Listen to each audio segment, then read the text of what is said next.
I will call this meeting to order. The chair notes there's a quorum present and you do the flag salute. I pledge allegiance to the flag of the United States of America and to the republic for which it stands, one nation, under God, indivisible, with liberty and justice for all. We're good. Once we're all nestled in, we're good. Okay, additions and revisions to the agenda. Pat, did you have something you wanted us to add?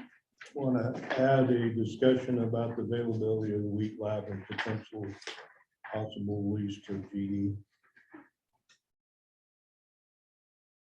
Let's add that as 7.8 under new business.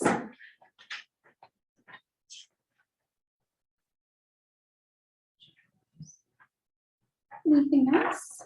I don't know. Okay, let's move on to 3.0 is correspondence and public comment. Individuals wishing to address the county court may do so at this time. And at other times throughout the meeting, speakers are asked to raise your hand to be recognized by the chair with your name and address and limit comments to 3 minutes. Those who are signing in via Zoom, if you dialed in, it's *6 to unmute yourself. If you are on your computer, it's the lower left-hand corner.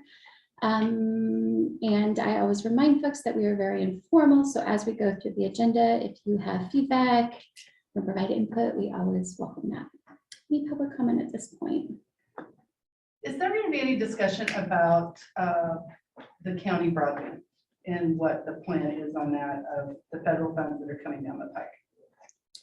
So, go ahead. Yes, because there's something in the consent agenda I want to talk about. Okay. Okay, sounds like yes is the Okay. answer. And then Gary, did you want to? Yeah, introduce?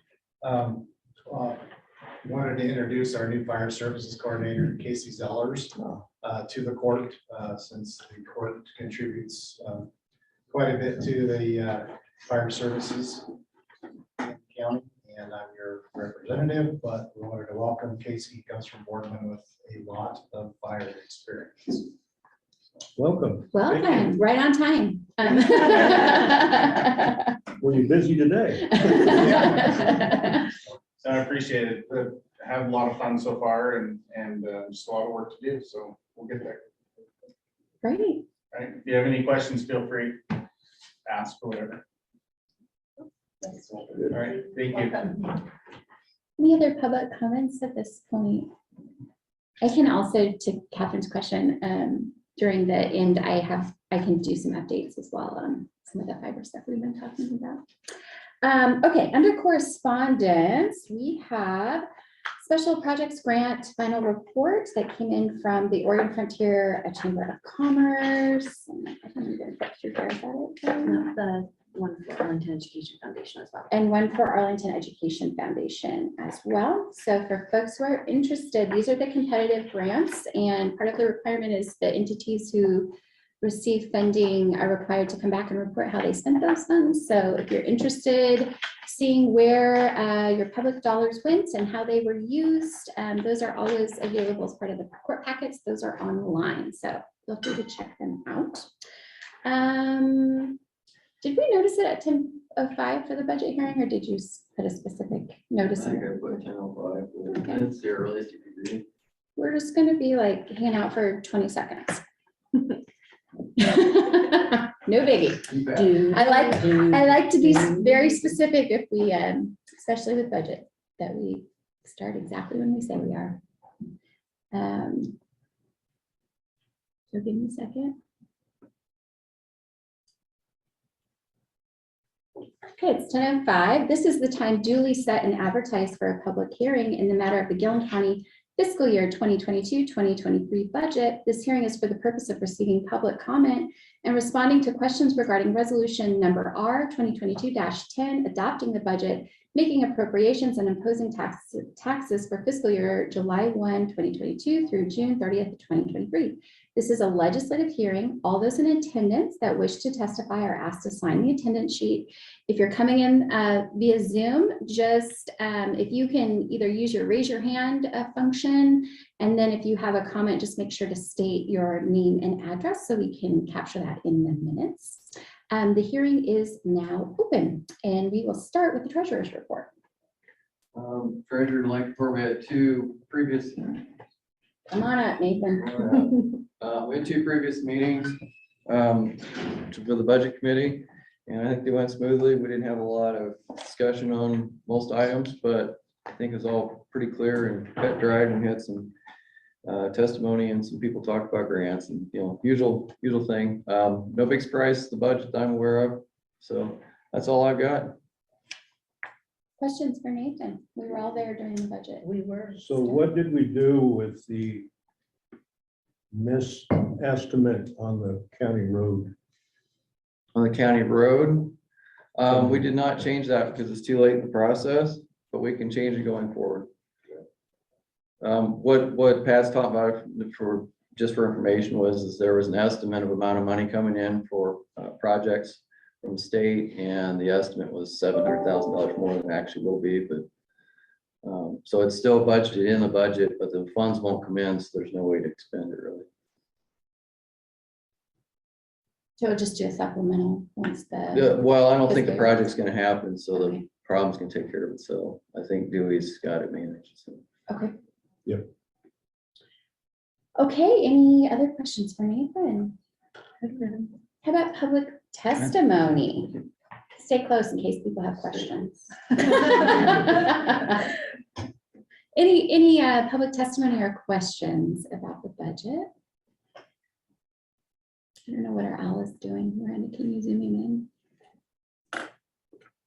He's trying to follow Nathan. I I moved think around. he is. Okay. Nathan's Having too issues tall. this morning. There you go. Sorry. I think that's what it was. There, doing. now No, we it found found you. Okay, I moved am fast. not seeing any public testimony. I don't see anybody unmuting, so I will go ahead and close the hearing. The hearing is hereby closed. And we will move into 4.1, which is consider approval resolution number R 2022-10, adopting the budget, making appropriations, and imposing taxes for fiscal year July 1, 2022 through June 30th, 2023. Any discussion, or you guys want to go straight to a motion? Motion. I think we're ready. Okay, I move to approve resolution number R 2022-10, adopting the fiscal year 2022-2023 budget, making appropriations and imposing and categorizing taxes in the amount of $78,718,600 and a tax rate of 3.8450% per $1,000 of assessed value of all taxable property within the county. best. And I'll second. It's been moved and seconded that we approve resolution number R 2022-10, adopting the fiscal year 2022-2023 budget, making appropriations and imposing and categorizing taxes in the amount of $78,718,600 and a tax rate of 3.845% per 1,000 of assessed value of all taxable property within the county. Is there further discussion? All those in favor? Aye. Aye. Aye. Any opposed? Motion carries. All right, moving on to 5.0 is consent agenda. Pat, you had one you wanted to talk about? Well, I have several. I have some concerns or questions on a number of items in the consent agenda and whether some of them should even be in the consent agenda, maybe should have been in old business. Okay, But I don't know whether the best way is to go through them item by item within the consent agenda and find out where we're at. so what I Approve would, the consent agenda or pull them all out. what I would suggest, depending on what it is you could pull them and we could just talk about them separate. Or if you just have some questions, we could talk about your questions. Well, I've got both depending on the item. Okay, let's just go through them. And then if you want to pull them and just do further discussion, we can. So on the approval of June bills, I'm assuming that we're approving the run that Don sends us. Is that? Yeah, so the way that we've handled it typically is the court makes a motion. The AP, the non-road and lead department AP comes to me, and I am the one that actually does the checking of the individual items and signs off, and Nathan provides a second check. So it's him and I usually that do that. You guys also get them. You're welcome to look at them, and if you have a problem with one of them or a question, like to flag that for me as they go through. And so that's typically, this is just really housekeeping to say that as soon as those approval checks with Nathan and I go through, Ellen can cut the checks and send them. So, yeah, I guess I was wondering why, I mean, they're not even available to the public in the consent agenda. And I don't know that they, I mean, it just, when I got to digging in a little bit, and I thought, well, we've been approving what Don said, but nobody else is giving that. What is it, are we actually approving? And so you are approving the ones I do for the road department without, I mean, they're not part of it either. Yeah, but I don't, and mean, I that's don't see pretty the road bulky stuff, department's I get one. that. Yeah. And they're always available, you know, for the record, like if people want to see them, just go into Ellen's and seeing it. Part of the problem is timing, like usually the AP is gonna come out here in another day or two. And so trying to schedule those around the court meeting means that we start missing payment dates for our vendors. And I'm not real consistent on signing the road department either, so yeah, depending on when I'm here. well, I sign it, like the checks do not go out of the county without me signing. So that piece, there, I'm the check, but this is basically, this motion is authorizing. You're basically delegating to me and to Nathan to say, you guys check. Once it's reviewed, they're okay to go. Is the process that we've been using. Okay, so we'll leave that there. Approval of the natural hazard medication. When I'm looking at this document that was in the package, it's got a grant amount of 25,000 with an estimated project amount of 25,000. Yet there's language about the requirement for a cash max, and then the county fund that will supply the match is all question marks. And I'm wondering, what are we approving? So this, and Chris is downstairs, but I think the issue is we're not sure. There are two separate funds that are providing this, and so we're not sure whether it's going to be a 25% match or a 10% match. In either case, I suspect the match is going to come somewhere out of a line item in Chris's budget. I think she has a grant line item. The 2,500 is, I mean, that's like a rounding error in the sheriff's budget. So I don't have a good answer, but I think Chris is waiting to see like which of these is going to be a better Shouldn't this be fit. a part of what we approve when we know what we're doing? Remind me, Delaney, is there a timeline and a reason why she needed us to sign off on this? Like I think all 5 counties, so Yeah, so it's a it's regional Yeah, it's effort. a regional effort, and it says on here that's not due till June 24th, but I don't think Chris knew at the time. She doesn't know what the cash match will be until after this is submitted. So she doesn't know what percentage will be responsible for, the county will be responsible for the buy-in, and then what line item in her budget that will come out of. So we're approving what? Are we approving the, We're approving the application for the grant okay? from the state. So I guess I would suggest that stuff like that not be in the consent agenda so that slow as I am, I can understand what's going on, because it just gets, like a mushroom gets shoved in there and shoved out. I'm not sure. I mean, we can ask like this, but if it was in older new business, we could have a brief discussion, get up to speed. Okay. You could always contact Ms. Fitzsimmons and ask her as well. Yeah, it didn't work after I was gone all weekend that way. And then on the job description, I'm assuming that this job description is the job description we use after Kelly's in place Correct. as Although an appraiser. this would also apply to Darlene's current position. So this also has the stuff that she's now doing in it. Mhm. Okay. That, I wasn't too confused on that one, but the CIS security camera grant submitted request Mhm. is a blank form with nothing on it. So what are we doing there?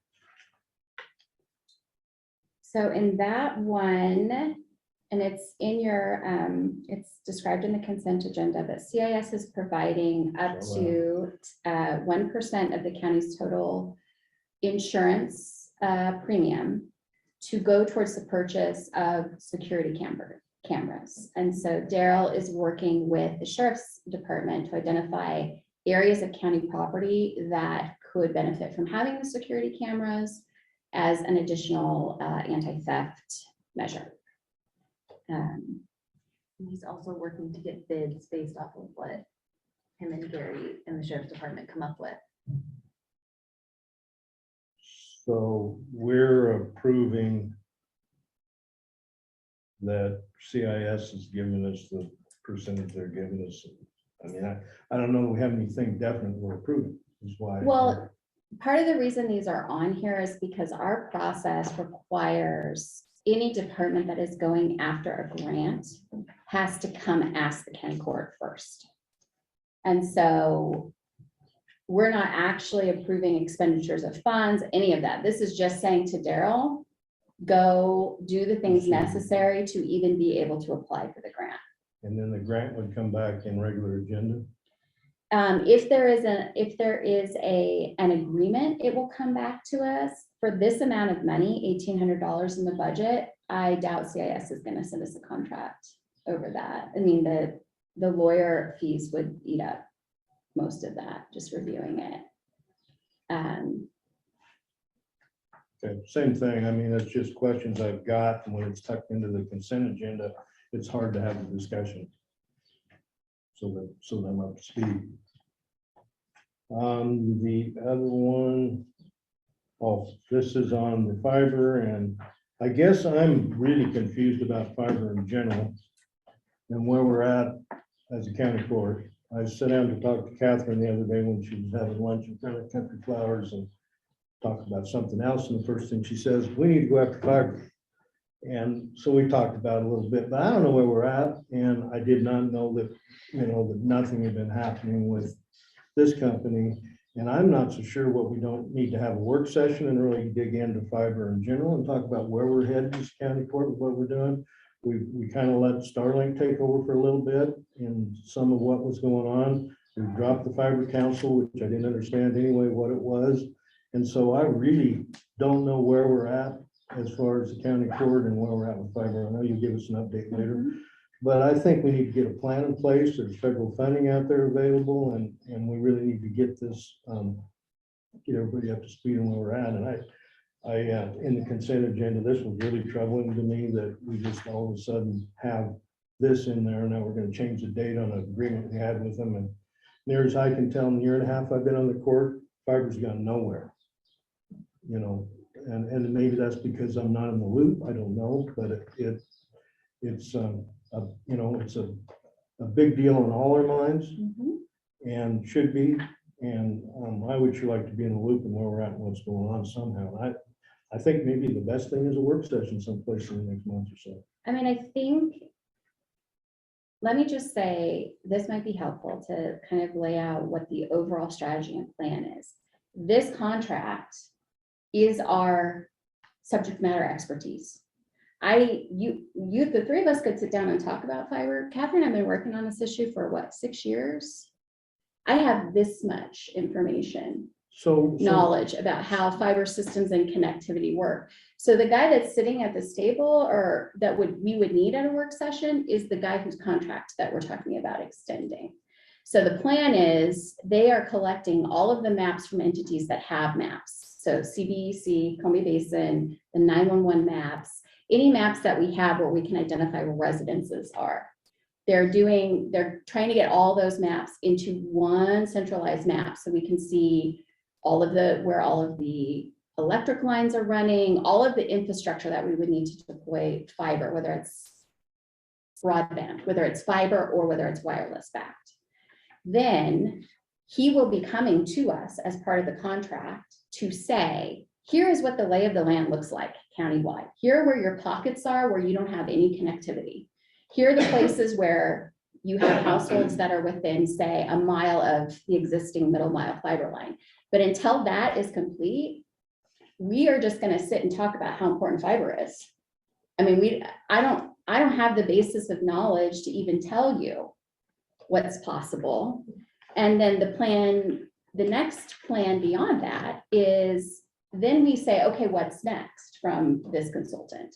And he says to us, okay, do you need detailed plans? Here's a rough order of magnitude of budget, which for the public's benefit, I think it's helpful to put this on the record that Morrow County is undergoing this exact same process, almost identical to what we are doing. And they are putting out bids, asking for mostly fiber, combination of the two, mostly wireless. And the mostly fiber, the price tag they put is 18 to 20 million. So we're talking about big numbers. And I think the reason that Catherine is pushing it is that there are huge amounts of infrastructure dollars coming Right. out that could pay for this. And Right. so, like, I'm a Starlink customer. It's great. But if we miss the window of when the Congress is wanting to put money into rural broadband, and we are the only county, again, that doesn't have fiber in, say, like 15 years, we are going to be kicking ourselves because Morrow County is going to be one step ahead of us yet again on everything that they're doing. So I'm totally with you. Like, we do need to have a work session. That is part of this plan. But we need our subject matter expertise to actually collect enough information so that it's a productive conversation. Because when he comes in, we'll be able to put all of the ISPs around the table. We'll be able to put other people who are working in the fiber space, the city, us, SWCD, who has mapping capabilities, businesses who may be able to contribute something, but we don't have enough information to do that right now. Okay, and I understand that. Do we know where they're at in their process? So they sent me an update last week. They have collected all of the mapping data that they need so far. Their little tech gurus are in the process of getting that into a single usable map. Because the 911 looks different than the CDEC lines, all that kind of stuff. Then their next phase is they will actually come out to verify the data. So they're going to actually come out and drive roads, make sure the power lines are where they expect them to be. And I think he told us that was going to be in the next couple of weeks. Yes. So sometime in June. And then I would expect them to then, we have talked then about doing a stakeholder. Once they have those basic sets of meetings or information, us doing a stakeholder meeting. So that would be like a town hall where the county or work session where the county court's there, the city wants to participate, anybody else who wants to be at the table just as a community perspective, and then the ISPs would be invited as well. Anybody who has something to contribute, really. The other thing that Eric, who's the consultant, suggested, which we will be looking into on our end, and I will likely be bringing something back to you to consider, is there are firms that specialize in going after these federal funds. Okay, That is all they do. And so the idea would be that we build that team. So we have Eric on the technical side. We come in, we bring a firm in that knows how to write these grants so that we are not floundering around.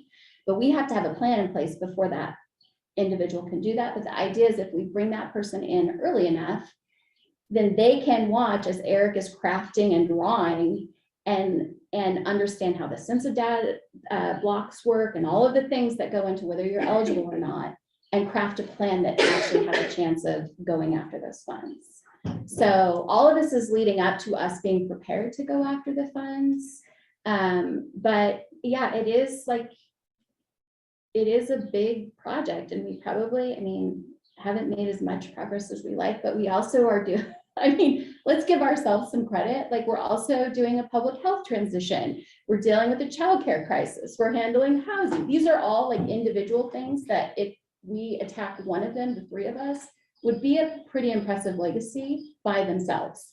And we're trying to do all 4 or 5 at the same time. So I say that because I feel like we're making more progress than we're getting. yeah, and I understand all that. I just think that in the consent agenda, it's difficult for me to get that kind of information through the consent agenda. And it'd be nice if we put it on the agenda and have, even if it's a brief discussion up to speed on what's going on, would be extremely helpful to me. Got it. Yeah. Well, I'll try. We generally, when I'm trying to figure out what goes on the consent agenda, I generally put things on that we previously talked about. that is an annual thing. Regular, we do it every year, we sign the same agreement. Often we do the grant submittals on there because we are literally just saying to the department, yes, you can submit a grant application. We then have the opportunity to decide whether we're going to expend funds and do all the other things that happen, but otherwise we're leaving grant money on the table. So in general, I've tried to put those things on there so that the court's time is spent on things that are not routine. So, is there anything you would like to pull after? No, I those? think Okay. you did it. You did what I needed, was I needed some information and, you know, in the consent agenda, we don't normally have long discussions about what's on, and then this is a big consent agenda for what we normally do, so. It is. I just had those questions I needed answered. I appreciate it. Happy to answer. Are you going to talk more about the federal funding later, or can I put my 2 cents in about Starlink and funding now? Go ahead. So one is I'm also a Starlink customer, but thank goodness David and I can afford it. There's a lot of people in this county that can't afford Starlink because it's $110 a month and it's a $600, $650 now investment into it. So the way the city of Condon looks at this also too is, I mean, obviously we have fiber to the home here with our incumbent provider, which is home telephone. But the city of Condon put in about $700,000 investment into the internet. And we feel like we're struggling too, being able to pass that internet that we have brought in to our residents. So the council directed me at the budget committee meeting is that we have some money left over to go out and find someone to design a wireless system in here. And basically, they haven't approved this, but maybe run a municipal internet system in the city that could be wireless, so we can finally pass on what the city spent to our residents. Pat and I had a discussion about cost too. And I've been in on a listening session with the Oregon Broadband Office and also Next Century Cities, which is a national internet group. The big issue is not just getting it to us, it's still to make it affordable. And thankfully, Gilliam County has resources to make it affordable. And I know the sticker shock of when we're talking 18 million and things like that. But what people need to realize is that there is no one, I can't even think of a household anymore that can operate without having internet. Whether it be you have a student, whether you have to pay your bills, and I know we all have phones and we can do things like that. But I think this is one of the best investments that Gilliam County could make, is if we can figure out how to get a system to all of our residents. And I just am hoping that when they come back with the census blocks, it's going to block out the city of Condon because we have it. So we're going to have to figure out some other way. So I'm also hoping, I've got the names of a couple names of the people that are going after federal funds to see whether the city of Condon can actually get it. But I'm hoping when the county court talks about internet and thinks about broadband, is what I mean to say. Broadband is that, again, we don't leave money on the table. This is a one-time opportunity due to COVID funds and everything else. And frankly, COVID hit home of why we need internet. You can talk to a teacher. All of us that have Starlink right now, again, it's great. It's great from what we have. But again, most of us can afford it. If you're talking about maybe a family that lives in rural Gilliam County, $110 a month is not in their budget. Well, we talked some about they're kind of developing a monopoly, and what's that gonna look like in 5 or 10 years as they gradually increase prices to the household, like a DirecTV or Dish Network. Well, my major concern is we've already had one pricing. David and I've had it for 8 months. We've already had one price increase. They've really got a monopoly going too. Yeah, and the other thing too is there's no data caps on it right now. But if you read their information, it does say at this time we do not have data caps. I feel like we're in a HughesNet cycle. And that everyone got HughesNet and it was going to be great, it was going to be awesome. And then it got more and more expensive and you had data caps. So I just am pleading to the county court to, if there's money there, and I know you guys are working on it, and it has been the most painful process, I think Liz can attest to this.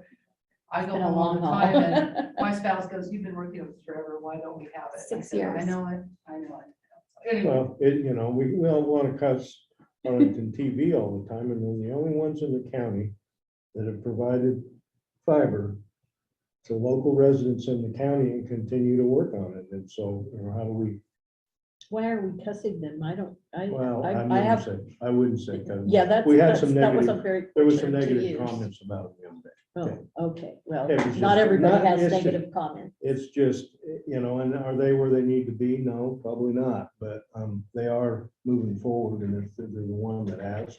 well, and I think this money can help them too. Yeah. I think I their just wanna make sure deployment was part of an issue, and it's not their fault that their deployment was an issue. But I think that this federal funds, hopefully with the city and with Arlington, TV co-op, it can help them. Right. So one other data point that I wanted to put out there that I am exploring with Ryan DeGroft from Business Oregon is the other thing that Morrow County is doing is they found there is it's called Lead for America, and it's similar to like Teach for America and those other AmeriCorps programs, but they have fellows that they will place in communities who are trained in broadband and in managing these projects. And Morrow County, that is how they are bringing in capacity to be able to pursue this, is they have somebody that they are going through, and it's a cost to the county, but for a full-time person who knows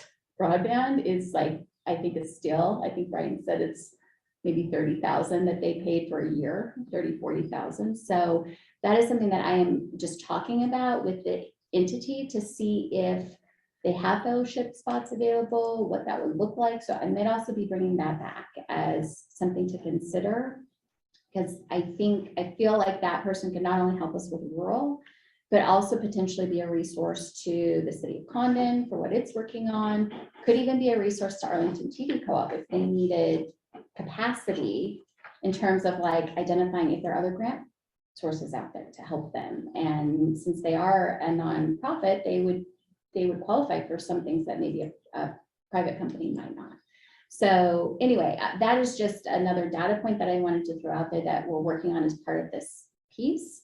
That of course will come back to the court to see if that's something you want to pursue once I have more details, but I wanted to flag that as well. That part of the, I think, struggle that we have as decision makers is I sit at the table and only have enough to kind of ask more questions. Like I don't feel like I'm not firmly grounded in the technology to be able to even know what to ask. And so sometimes I find it's helpful to spend a little bit money and have subject matter expertise who are working for you to be able to do that. So anyway, I just wanted to flag that is the other piece. Well, when we're throwing that we're numbers looking around, at. Catherine said 6 million to the county the other day, and I said, every time I talk to you, I want $6 million for something. Nice round number.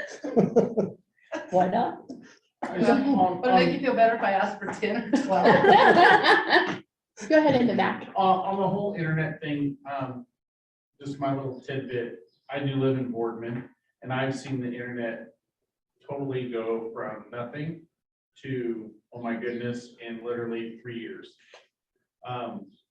Their chamber has done a lot for the city of Boardman. Turrie Griggs has brought in this one company, they put little cell towers all over, and that's how we get little satellite dishes. A lot of that was COVID, so in a small community, it works perfect. So Boardman Chamber might be a good contact just to see. I know they were the forefront, they were the ones going after it all. And a lot of it was kind of that pre-COVID, COVID, because everybody was homeschooling, and so they just started throwing up these 30-foot modems or whatever you call it all around town, and it's, I think, I want to say it's $50 a month.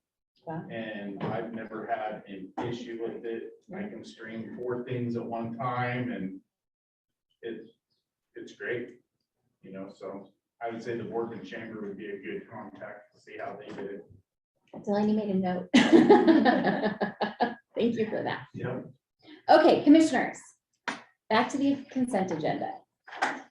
Feel like we've thoroughly exhausted fiber. okay? I'm okay, but you get my point that some of this stuff would be better if it wasn't in there. Yeah, and that's fine. I mean, here's the thing, I'm gonna probably default to consent agenda because you can always pull them off.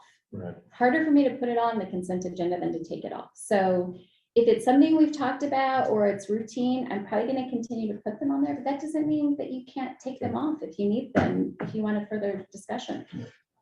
Sounds good to me. Okay. So we're good to go now. We're good to go. Your motion. Mine? I think it should be yours. I move to approve the consent agenda after discussion.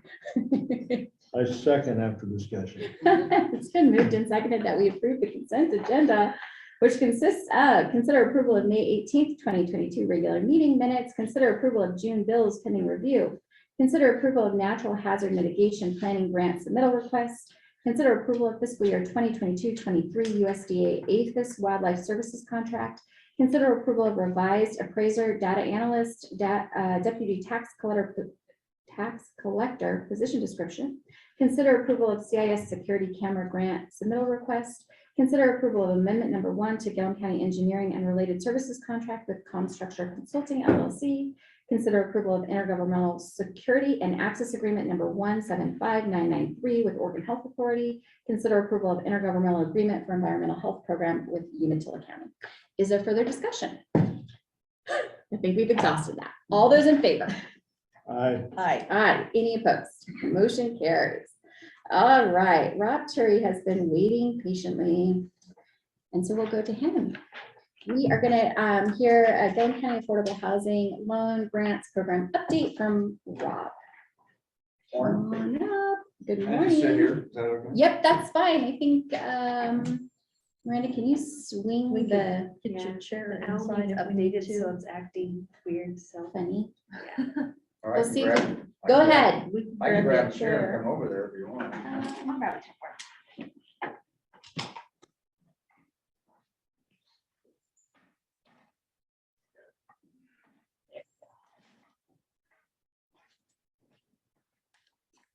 Ready. Seems like we get out of one crisis, COVID, to the next one, which is 5% mortgage rates and 20% increases in housing prices year over year. So it's been a little bit of a struggle the last few months as people kind of sit back and, you know, you can wear your pencil out right now trying to make something work out because of all the things that are going on. Some good things could happen. We've got lumber prices coming down pretty dramatically. But I think people also, and builders have pointed this out to me, that lumber makes up less of a house project than you really think. You know, concrete and all these other things are like at highs because it costs money to deliver them. You know, diesels of, you know, You have somebody building a house behind you that's. $6. I'm sure they know, yes. You have to wait for what, 6 months for your windows, that kind of stuff, but we're still hanging in there. We still have $928,000 available.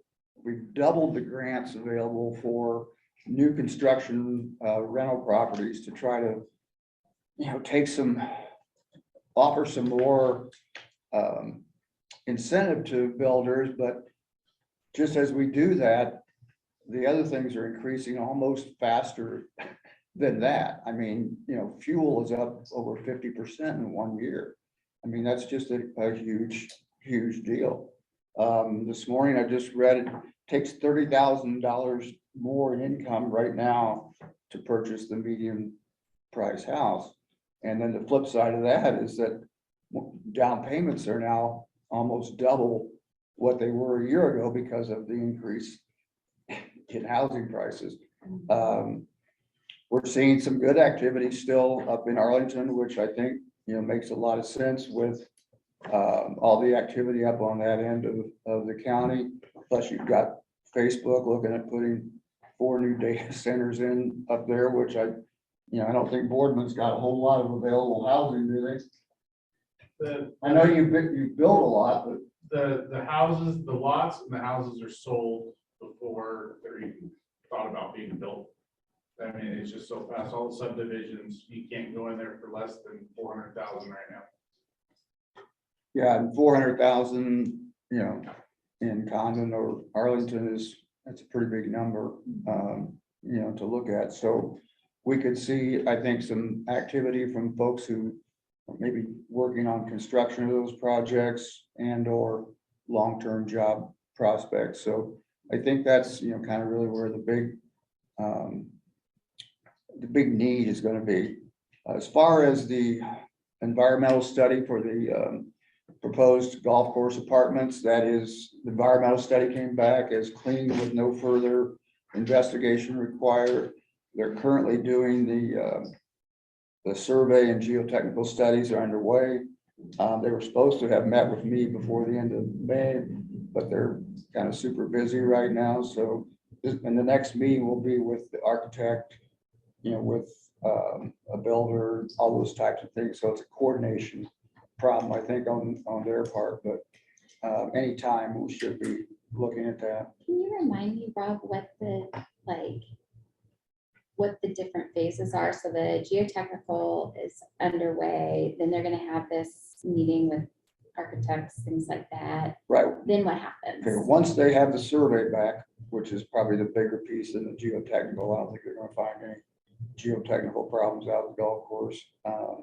There's some bad greens out there, but that's a different story. But they, no, the next phase will be, okay, now we have a survey, we've done an environmental, so we know there's no problems, we know what the site looks like now. So now it comes back to configuring, the complex. Right now, we're still looking at fourplexes probably versus, because you can build a row of, fourplexes where you might have 2 bedrooms on the end, 1 bedroom in the middle. So there's all different things that are gonna have to be worked out in that regard. So that's really kind of the next step, is to really look at the configuration, and then also a pro forma on how much rent you're gonna need to, make this thing work. And, unfortunately, the numbers all around aren't really going our way on this. From the standpoint of the folks who really need this housing in Condon, if you're making $12 an hour or even $15 an hour, you're not gonna be able to afford very much when, you gotta have gas, you gotta have food, you gotta have medical stuff, and none of that is going down right now. Is the assumption, though, when they are looking at that cost, that this will be publicly funded? Yes. Yeah. Okay. Yeah, I just wanted to make sure that that's. No, this will be And to put public. that on the record, the commissioners, that publicly funded usually means the county, so. Yeah, no, this Just is. to- this Eyes is- wide open to the Yeah, public, we're yeah, talking no- about potentially a county investment. Right, no financing involved in this one. And frankly, according to Home First Development, there's so much need out there for it that you'd be back at the end of a really, really big line. And the size of what we're talking about is not going to get a lot of excitement from whatever lenders there are out there that want to do this. So there's some real things here to consider. It's just, it is what it is.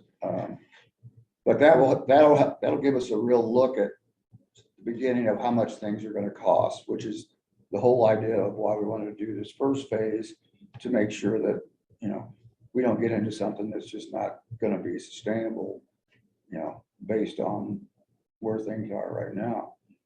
I don't think gas is going to turn around, in 6 months or, a year, as long as the war is going on, all those types of things. But I know you guys are a little bit behind, so I'll just move ahead. You're fine. Move ahead here. We've got all the time.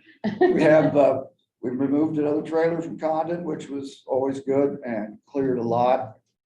we are gonna have to raise our fee to, or not fee, but cost of removing these trailers to the dump. And it's again, comes right back to diesel, fuel between here and there, and same thing, operating machinery that Watkins needs to run to do all this stuff. So we're looking at, we still have $15,000 in a fund, which was set up specifically for mobile home removal, which was even before the Gilliam County Attainable Housing Fund. So we could essentially do 5 more trailers out of that. And then we go back to using the demolition fund that we have in the Gilliam County Attainable Housing. And that'll have to be raised probably to 3,000 for 2,500 as well, which we're gonna do. I mean, it's gotta be done. And I want to thank you, just to put on the record that Sabrina was working with a senior who was in the lower trailer court in Arlington, was in a bad situation in one of those trailers. And Sabrina was successful in getting her placed elsewhere, but there was an issue of what to do with the trailer. And so PCEC, the board, has been very willing to work with Sabrina in figuring out a solution to getting that out of there, so we don't have somebody come in and swat at it. It's really nuts. Which will happen Yeah. immediately. Yeah, so I just wanted to say that I really appreciated Well, you guys being responsive to that request from Senior Services. well, that's certainly has been, and currently is a main focus of, trying to get rid of those, but it's also nice to get rid of the few that are still left around Condon and open up some more lots here. As you noticed across the way, we finally started this house over here on the corner, using a Gilliam County Attainable Housing Fund construction loan, which is the first one in Condon. We've done 4 in Arlington already, one of which was a rental property, which was really great. Who's the contractor on this one? Jennifer? Charlie, yeah. And is it a single home? What's the- Single family. It's actually going to be a couple of professionals that are, one for the ESD and the other one is a engineer in energy Great. type stuff. So good people to have been bringing into the Excellent. community and right age. Folks. We accept all for the record, all ages, but I know what you're saying. I could Fresh energy is always a welcome. I can relate to your comments about, fiber and all the, what is it and how does it work and all, Mhm. and I think the money you're spending there is well spent because there's so much fine print in all these broadband and, because it's so complicated and they're out there dealing with, some older folks that don't have a clue what they're talking about. So I think it's, it's really great that you guys are doing that. We did 2 more houses in Condon since the last time I was here, which were existing houses that were not previously rentals. They were sold, bought by local investors in both cases, rehabbed to get them up to speed. And then they signed 5-year agreements with us to keep those as rentals. We've now got 9 of those in Condon that we've done. So that's actually, may not sound like a big number, but in Condon, that's a big number. No, it does sound like a big number. That's a big number. So, and we continue to look at that. There's been purchase of 2 more derelict houses in Condon recently, one which is by the school, which I really want to focus on. I've sent information out to them, letting them know about the increase in our grant amounts. Also, for derelict houses, we are also offering, a board has said that we will offer a $10,000 bonus to somebody that comes in and buys a derelict property, demolishes it. They can use our $10,000 demo for that, but we will give them a $10,000 bonus if they build a new rental property there within 24 months. They don't get it until the end of construction, obviously. Mhm. But now that we're offering $20,000 per unit, somebody could come in and put a duplex in there.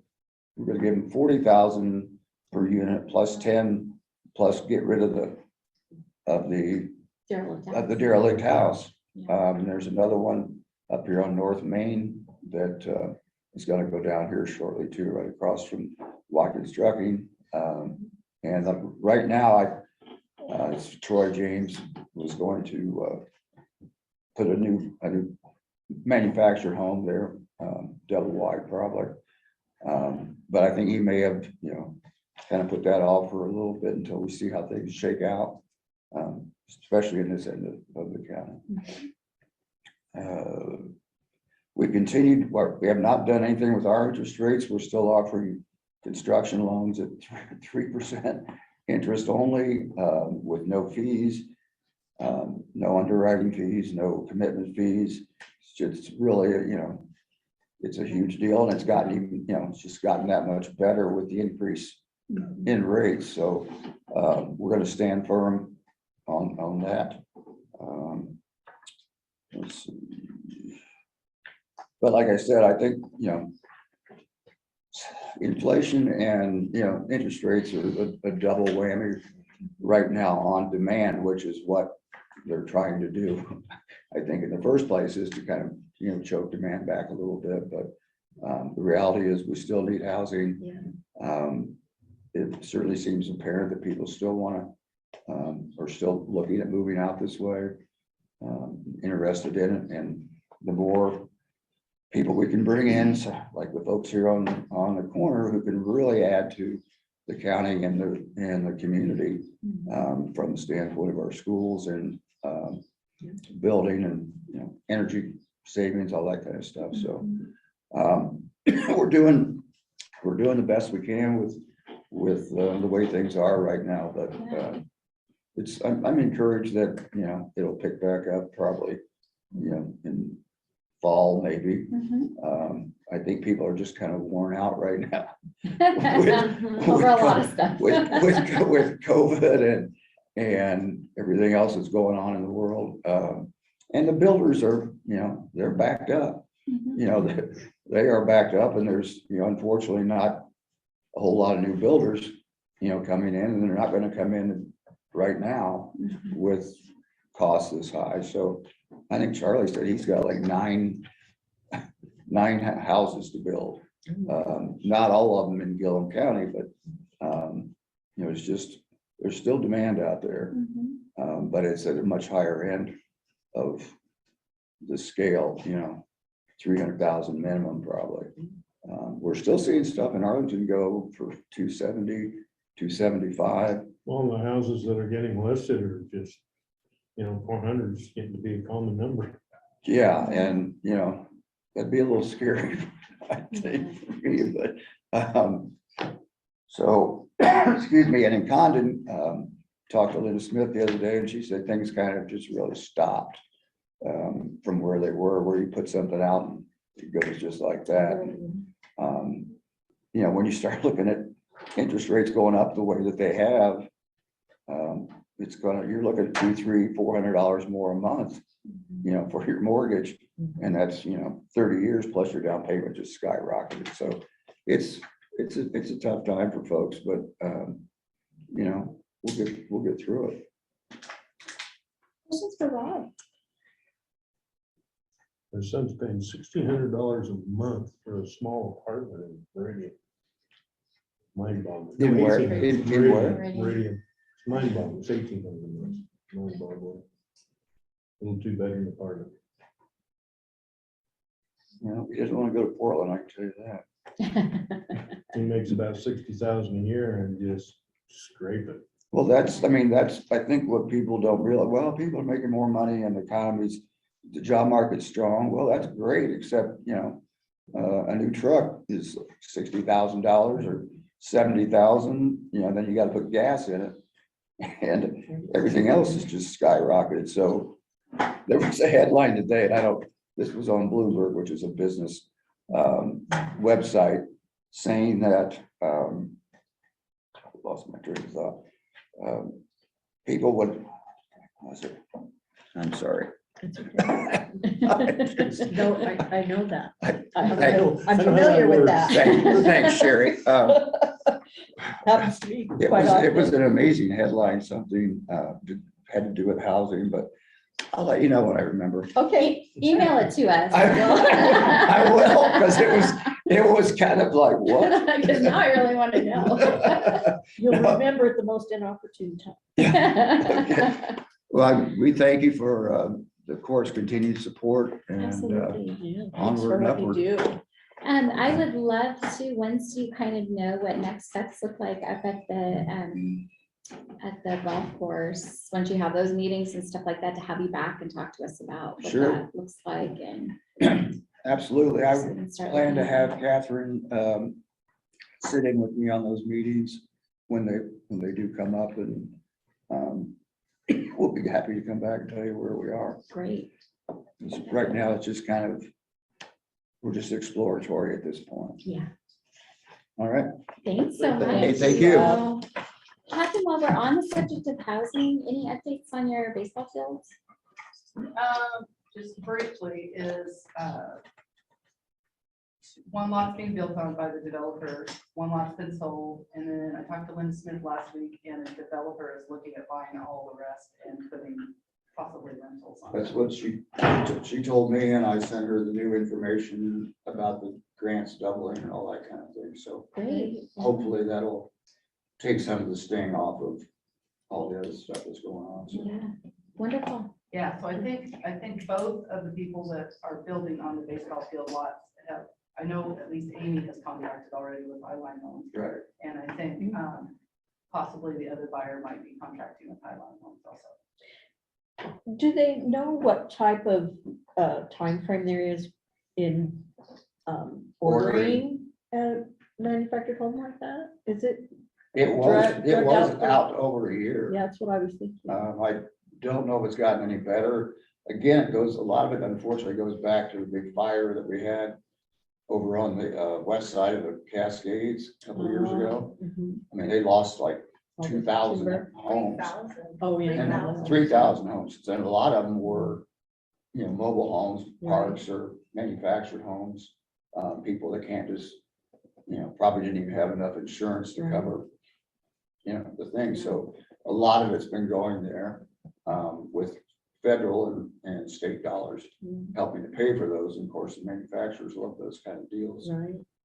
But last I heard, it was still out over a year, and that was according to Troy James. But maybe with a little slowdown and some backup in lumber prices, we'll see those shorten. But also been told by Darren Jones at the mobile home park, he can't even get quotes on anything. Oh, really? They're like, well, we can't even tell you because We brought in several up into the estates down there in Arlington pretty rapidly. the manufactured homes, yeah. Yeah. Yeah, he's trying to upgrade, basically mobile homes for the park to newer models that are more energy efficient and all those types of things, but you can't even get a quote from anybody on that, and Wow. then they're not taking any orders. It's, good deal for them, I guess, but. Not so much for everybody else. anyway.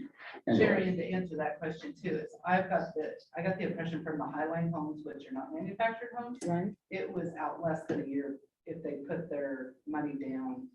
Which That's a prefab home, isn't it, that they No, constructed? No, it's it's a actually a stick- stick-built home. It's a stick built. But I thought they pre-made some of the Wasn't stuff and Vanessa's brought was it a in. highlight. Yeah, no, I just thought they pre-made some of the stuff. But they're like set. The layouts are set, so you Yeah. buy like a floor plan, but then they come in and they're Build. stick built. Or you Kind can of change like the a floor dare, plan. sort of. Yeah, But- yeah, very Yeah. similar. Okay. We went and took a tour of Weeby and Amy Coy and I and another resident here took a tour of TLC homes Oh, up in Goldale, which is a modular. I've been there. They build them like manufactured homes, but they're classified as stick homes, and they are a year out. I guess that's where I got that idea, was from TLC, because they Yeah. kind And of if ever do you that. get a chance to, it's really. I've been interesting. there. It is interesting, very, Yeah, very go up to interesting. their factory, so. All right. Great. Thank you, so Rob. Hey, you're welcome. While I'll we're send on you that- housing real quick, I'll did send we you that hear email. anything from Yeah. our investment with Columbia Gorge Community College and that program? I have not heard from them. I don't know if you've heard anything from. Actually, they were at the, name. What's his name? Dan Spatz. Mhm. He went on the tour of Highlight Homes with us. And so they're just in their first year. And so, Are they building any tiny homes with that? not program? yet. Not yet, because they're in their first year of their students. So I kind of got the impression maybe this next year, when they're in year 2, they will start. They are starting a construction building class down there to get kids getting their licenses, We- general we, contracting Yeah, licenses. we supported that. We one. helped Good. fund it. Well, thank you, Gilliam County. Yes, we did. Good program. Yeah, I think you're right, Kevin, that when the guy, the instructor was meeting with us, he was saying that they wanted like a year, so like the second year kids, or students, I shouldn't call them kids, who knows? Right. But the second year students would be, that would be their like projects, once have developed that sort of baseline of skills, I think. So it's probably worth reaching out, since they would be starting, what fall would be the second year would be starting in fall. That might be a good time to reach out now and just see what's What's up? going on with that. How much money did we put into that? I did. Do you remember how I'm much? trying to remember, we Gosh, I can't split with remember Sherman County, and I thought we each put in, I want to say 30. That's what I was It thinking, but I wasn't don't a remember. lot, but it was. Yeah, maybe 35,000 each. I think. Delaney made a note, and we'll maybe see if Dan can drop by at one of our meetings and give us an update. Good. Okay, let's move on. 6.2, Gilliam County Public Health Transition Update. Holly and Daleen are here. So we approved already today a couple of related things to the transition. One of them was an agreement so that Holly's staff can actually access all the databases they need to be trained in order to provide the services. There's a little mix-up in my email. They sent it to Farrar with an E and didn't follow up to make sure it got here. So we lost a month of training opportunity because of that little snafu. So anyway, we are making up for lost time on that piece. You also approved today the sub-agreement with Umatilla County. We are, the sub-agreement with the health district came back from legal counsel. Holly's taking a look at it. But we're kind of in a holding pattern because it references I don't know what to call it, the mother agreement, I guess, with OHA.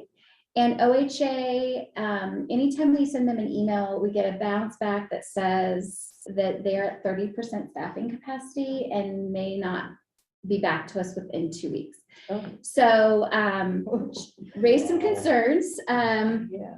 So I did get an email yesterday from Andrew at OHA, because he had reached out and asked, what can OHA do to support us? And I said, I need contracts from you. And he told me that the sort of, I guess, we'll just call it the mother agreement, that the mother agreement is, we should be seeing a copy, hopefully the end of this week or early next week. So it likely will be on the next court agenda. You'll see there's a resolution next that I would like to talk about. I mean, we're there. Yeah, we And are. we're meeting. Yes. I know. I know. So the outstanding contracts, so you know that we're working on, there's a sub-agreement with South Gilliam. That has been drafted by our legal counsel. Holly's reviewing it. As soon as, really the only thing that we need is the mother agreement to make sure that those references are correct, because it's referencing back to an original agreement. So once we have that, our legal counsel will be able to take a second look and just make sure that all those references How quick will they move? match. Our legal counsel, if I tell her this needs to be done, they will make time to do it. So I'm not worried about our legal counsel. I'm Right. worried about OHA's counsel. So we're waiting for the mother agreement. That's the second agreement. Then we also, the environmental health agreement with OHA is a separate agreement.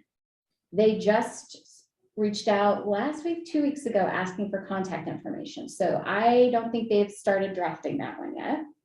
We're waiting on that one. And then the fourth agreement that is outstanding is the on-site septic is a three-way agreement between us, Umatilla County, and DEQ. Originally, DEQ was going to just amend the existing agreement between DEQ, Umatilla County, and Morrow County. Both Umatilla County and I raised objections to that because I do not want, not that Morrow County would do this, I do not want Morrow County to be able to veto us participating with Right. Umatilla County. It was a weird thing that DEQ was trying to do with all three governing bodies would have had to approve any changes to any contracts. So Morrow County needed to change with Umatilla County, would have had to come to, I mean, it was just a That doesn't make fiasco. any sense. So now you kind of have a sense of what we're dealing with in the final weeks. Like I will say 100% on our end, we are organized, know what we need to do, have all the information I feel like we need. We are having to push the state to have agreements in place on time. So that's a daily reminder Even to them. answer questions that we have about Okay. different things. They say, okay, we'll get back to you in a few days, every time we ask a question, so it just delays. But I bet if you scheduled a Zoom meeting, it would work. They have lots of time for meetings. Lots of time for meetings. We have a lot of Zoom meetings still happening. So that's where we are in That's why they're contracts. not getting anything done. That's where we are in contracts. Other pieces that are happening. We are, Delaney and Miranda and I are working on a communications plan. We'll be looping Holly and Delaney in as well. Just sort of announcing these various changes. So using all the county's platforms to be able to share that. So we're working on coming up with some language that will run by Holly and Delaney. And then like for instance, the licenses for environmental health are going to transfer over to Umatilla County and they're going to have to be reissued with the Gilliam County logo and all that kind of stuff. So there'll be a letter that goes with them when those licenses goes out, just letting folks know that their environmental health provider has changed and here's the contact at Umatilla, like those kinds of things, all those little bits of like letting people know what's happening. So we have an outline for that and we're working on that. We have a whole boatload of policies still coming. The holdup to getting them to you has been, this is no joke, Daleen can attest. The list is literally over 30 policies. It is unclear in some cases whether it's South Gilliam or whether it's Gilliam County that needs the policy. And so, for instance, they wanted us to have, they had told us originally that we needed all these HIPAA policies. Okay, in case there was a complaint, because the complaint would come to me and then I would need to handle it appropriately. So I got that. So I sent them an email just confirming that last week, just before I set Delaney loose on like trying to get these all together for us. And they just sent me back an email this morning saying, well, wait a second on the HIPAA. Another county asked us about this. We're going back to our legal counsel to even see if it's required of you if you're not handling medical. So these are the kinds of things, like literally the HIPAA policy, I say policy as if it's one, it's really like 20.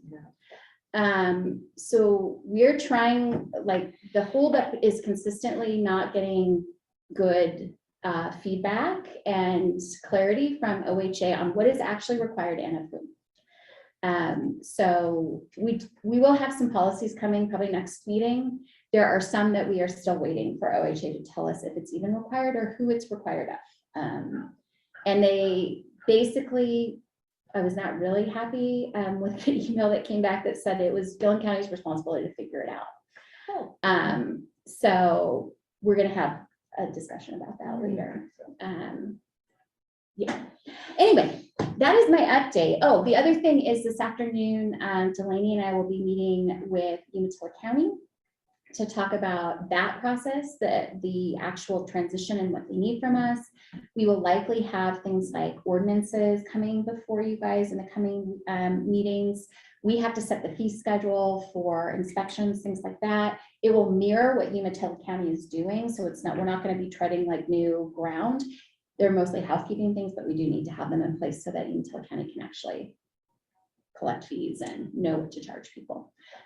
So we'll get a lay of the land from Joseph at Umatilla County this afternoon to lay out exactly what he needs from us and when.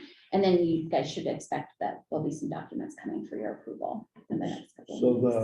the COVID relief funding, I didn't dig into that real deep, but it looked like it was not much information there.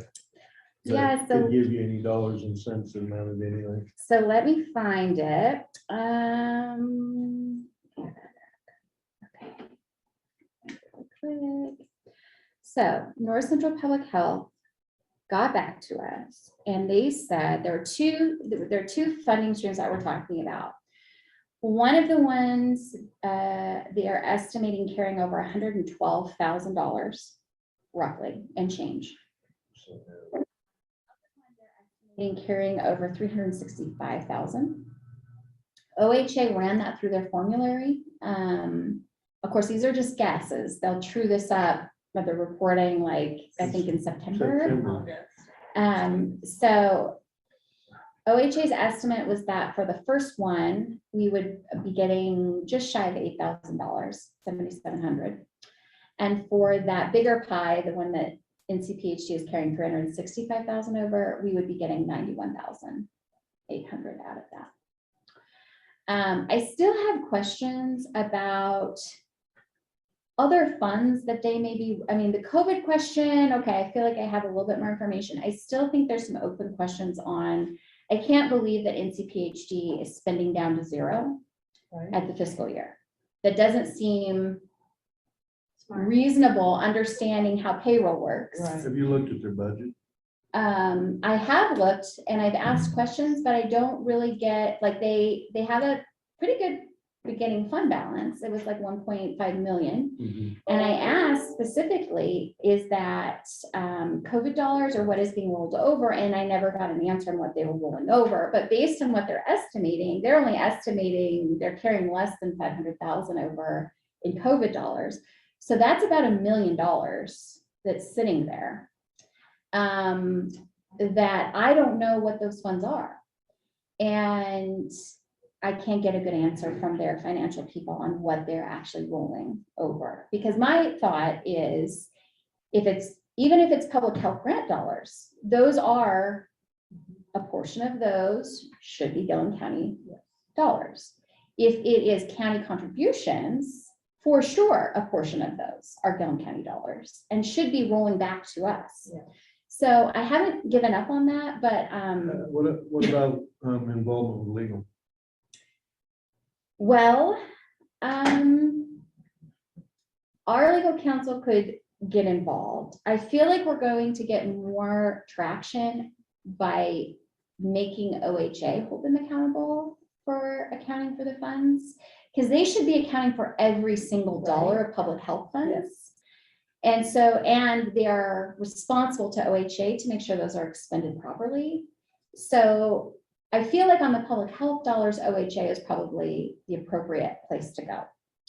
On the court contribution or county contribution, that is probably illegal, but OHA, that's not their area. So, yeah, we're still working on that. But honestly, at this point, I'm more concerned about getting all the documents in place to actually take control over the program and then going back and getting the money. Well, if we they need don't to. know until September what their dollars are, then we'd have to wait until then to really get them to give us any numbers. And then you also have their assets, your assets, you need to Sure. figure out, because I mean, I think I put in our budget that we're gonna buy a vehicle.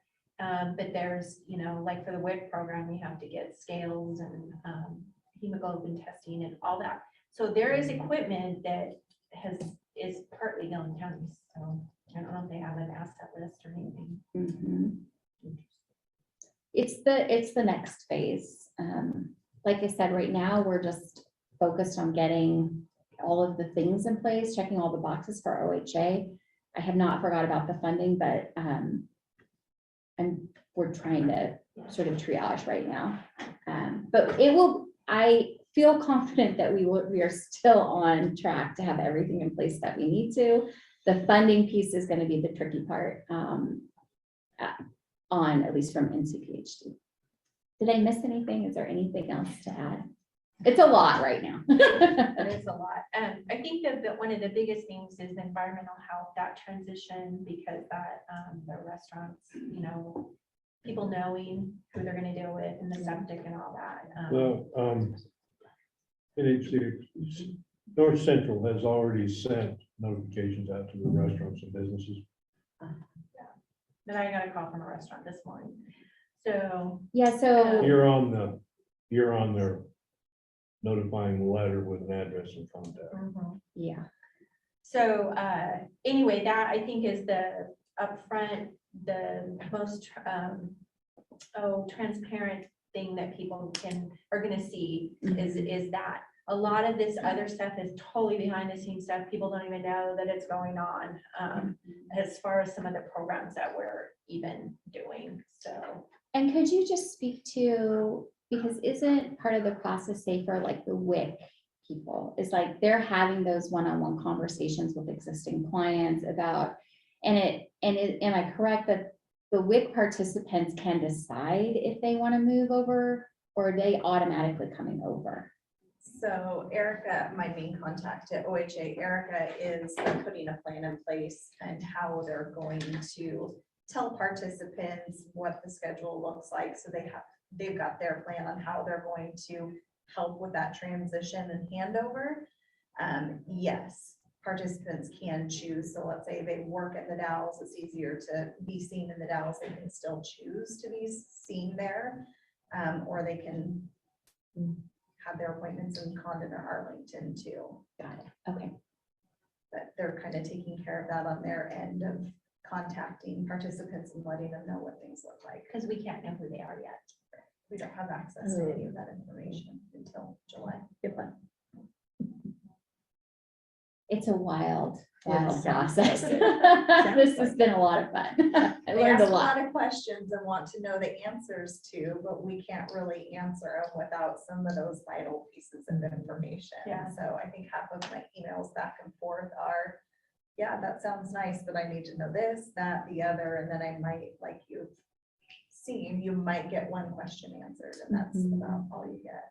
So we'll continue to roll, but So speaking of which, this goes into 6.3.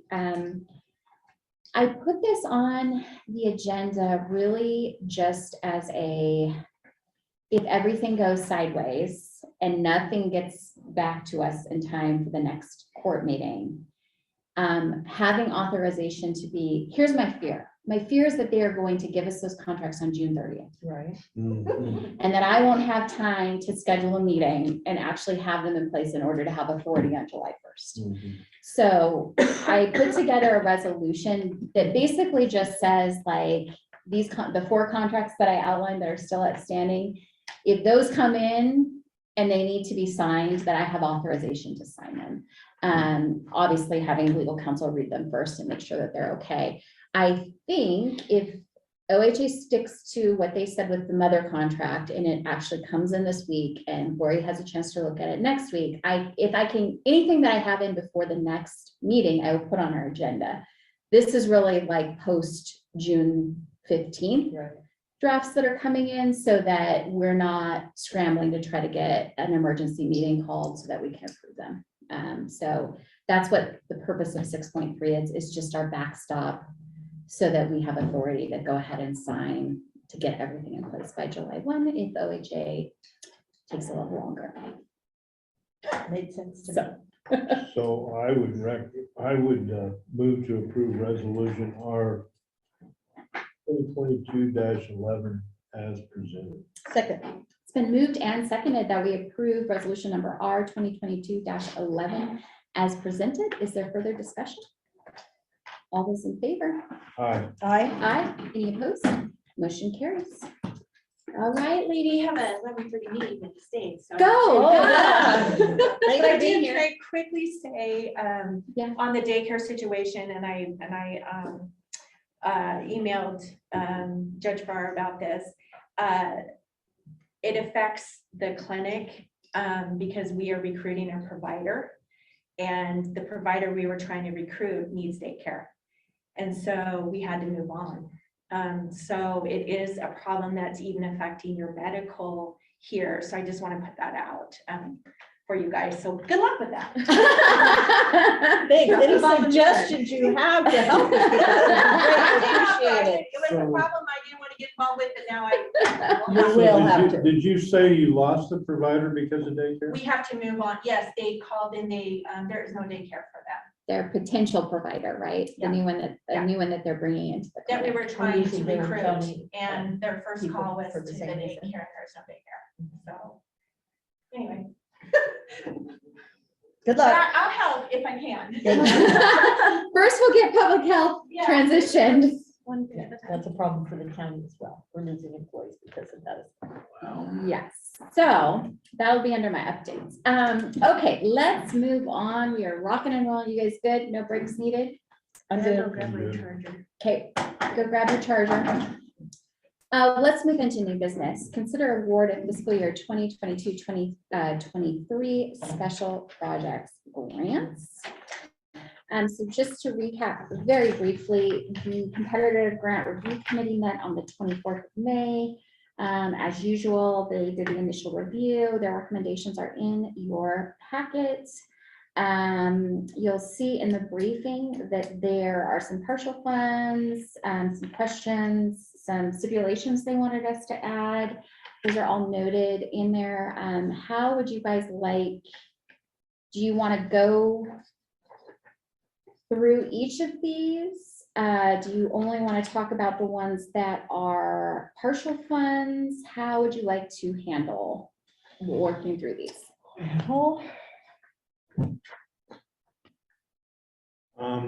I've read each one of their The applications. first question I would have is in regards to available funds in these programs, Mhm. where are we at, north and south? So you'll see on this spreadsheet here, the available balance per fund is $94,629. That was in the budget for each of those funds. It's right Oh, there at the okay, I top. see it, I see it. And then what we have So is, you're 94,000 in each one? Yes, so for a north fund and a south fund, they each have $94,000. So basically what you've done in this, and I haven't done the numbers, but you're having to move some north funds to the south to cover it.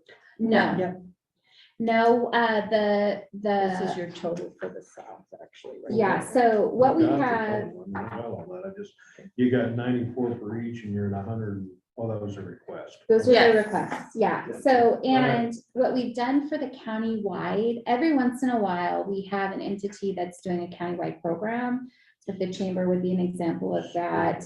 The 4-H club would be an example of that. When we do that, historically, I think we've only had one SWCD did a countywide project. And what we did is when we funded them, we just took half from the north and half from the south to keep it even. But just so the folks at home know this for the record, these roll over. So even though Arlington, there's a lot less requests that come in, and so they're well under what is in their fund. So any remainder rolls over into the next fiscal year for them. So Nathan just keeps track of that and it rolls. Does it roll over and add to what the fund original is so that they're Yeah. 30 less, so they have 100? So the Economic Enhancement Fund sets the percentage of the host fees coming in, and that is, you know, I think it's 11% or whatever it is for, maybe it's less than that, 3% maybe. That's set by statute, and it's set north and south in the statute. So those are, we don't tinker with those, and then Nathan just adds this on top. So he'll roll over these funds and then add in 3% for north. Well, the north end, I would assume has been building quite a little bit over the last couple of years. I think both funds have not been, this is the first year, I think in recent memory, that either we have not fully expended the funds, either fund, up until this year. This is the first year the South Fund was close. So yeah, and I don't know how Nathan, that's Nathan's area. All I know So is they roll maybe- over maybe within just, the fund. Maybe just a simple explanation on why we partial funded, so we know. I think would be good for me. Okay, so let's start, we'll start with North. Mhm. Okay, Delaney and Miranda are on there, and I will turn it over to Delaney. Do you want to start with it looks like they're all fully funded except for the Arlington Education Foundation. So the Arlington Education Foundation, if you'll look actually in the correspondence that we have for them, they submitted their final grant report for the grant they received in the 2020-21 fiscal year. That grant was $10,000 for website and things like that. When you read through their special projects grant final report, they did not use that $10,000 for a website. They used it for a different program within the school. And then the grant request they submitted this year was for The website. the web, was for $20,000 to do a website. Website. So we decided we didn't want to not fund them. So our go back to them was, we'll give you $10,000 towards your website for this year, but it's not, don't keep coming back to us because it's a $30,000 website if you look at their total project between their monthly costs and things like that. And if it's not sustainable for them, we don't want to put them in a position where they create something that's unsustainable. And So I that think- would be our recommendation, was to, And then the other piece of that is technically they are not in compliance with their existing grant Right, agreements. right. They would Which not is even very be upsetting. eligible. yes. To have this. And so I think the grant committee landed on a compromise, which is that Arlington Education Foundation needs to come to the court, basically ask us to amend that original grant agreement so that that brings them into compliance. And then, as long as that happens and the court agrees to that, then they would be eligible for these funds for the website. So they would just need to explain like where the money actually went. It's not saying that necessarily it wouldn't be something that we would have supported. We just, for a reminder to everybody, when you sign your grant agreement, you can only spend the money on what we've approved you to spend the money on. Yeah, that's very upsetting that they felt that they could go ahead and spend the money without coming back to us, especially the people that are on the board. They know better. So I'm a little bit annoyed with that whole situation. So giving them $10,000, I think, is above and beyond what we should be doing at this point. Because rules are rules. And they're for everybody. So that was the partial fund there. And so the stipulations would be the fixing of the previous grant agreement, and then also the, just making clear that in their grant agreement, they did say we will be coming back year after year to pay for Yes. maintenance. Yeah. And for me, when I read that, my feedback was, if the idea is to build local community familiarity with the organization, because it's fairly new, having an annual event or doing something like that where you're putting up posters and you're reminding people in the community, to me, a website, you have to know that you're looking for something, right? And you Yes. have to go and search Right. and know. And so to me, if the point is spreading awareness within the community about the work that they're doing, which is important work. I mean, it's bridging the same that the Dollars for Scholars here did for Right, years and exactly. years. But I just feel like the website itself is probably not the place that they're going to get the most traction. And so I agreed with the grant review's assessment that part of the message back to them needs to be that this is not like an annual ask. Right. And if the idea is spreading awareness, I would much rather put these funds toward an annual fundraising event that they're doing. Yes. And supporting that, and not only adding a social thing for people in Arlington, but also spreading, awareness about what they're doing. So Sure. that's my 2 cents. Okay. Do you want to go in? Just go down the list. Let's go down to, the next one is the Gilliam County 4-H International Club. Delaney, I'll do that one. Yes, so their application was a request of $10,000 to create a scholarship fund for their travelers. They have 18 travelers set for the upcoming year. And they wanted to create seed money to create a scholarship fund for those kids to be able to apply for. we looked as the committee, we looked to other scholarships that have been funded before, and they've always been not necessarily like the most supported thing, but they were done as like a one-time thing. And so we wanted to keep kind of going with that guidelines of, we would like you guys to do, like Liz said, do an event or something like that to create funding of your own source and build your stuff that way. So that's why we came back with kind of a counter offer, I guess I would call it, of $7,500 for them to do fundraising events and not be used directly for scholarships. And that they have to bring that plan back with how to spend that money to you guys for final, just here's how we're gonna do it. But give them the funding necessary to raise money, but not just kind of give the funding over. Yeah, because then we could be funding all kinds of scholarships. Mhm. And we have told, so Pat knows historically, way back when the court used to provide dollars for scholars with direct funding.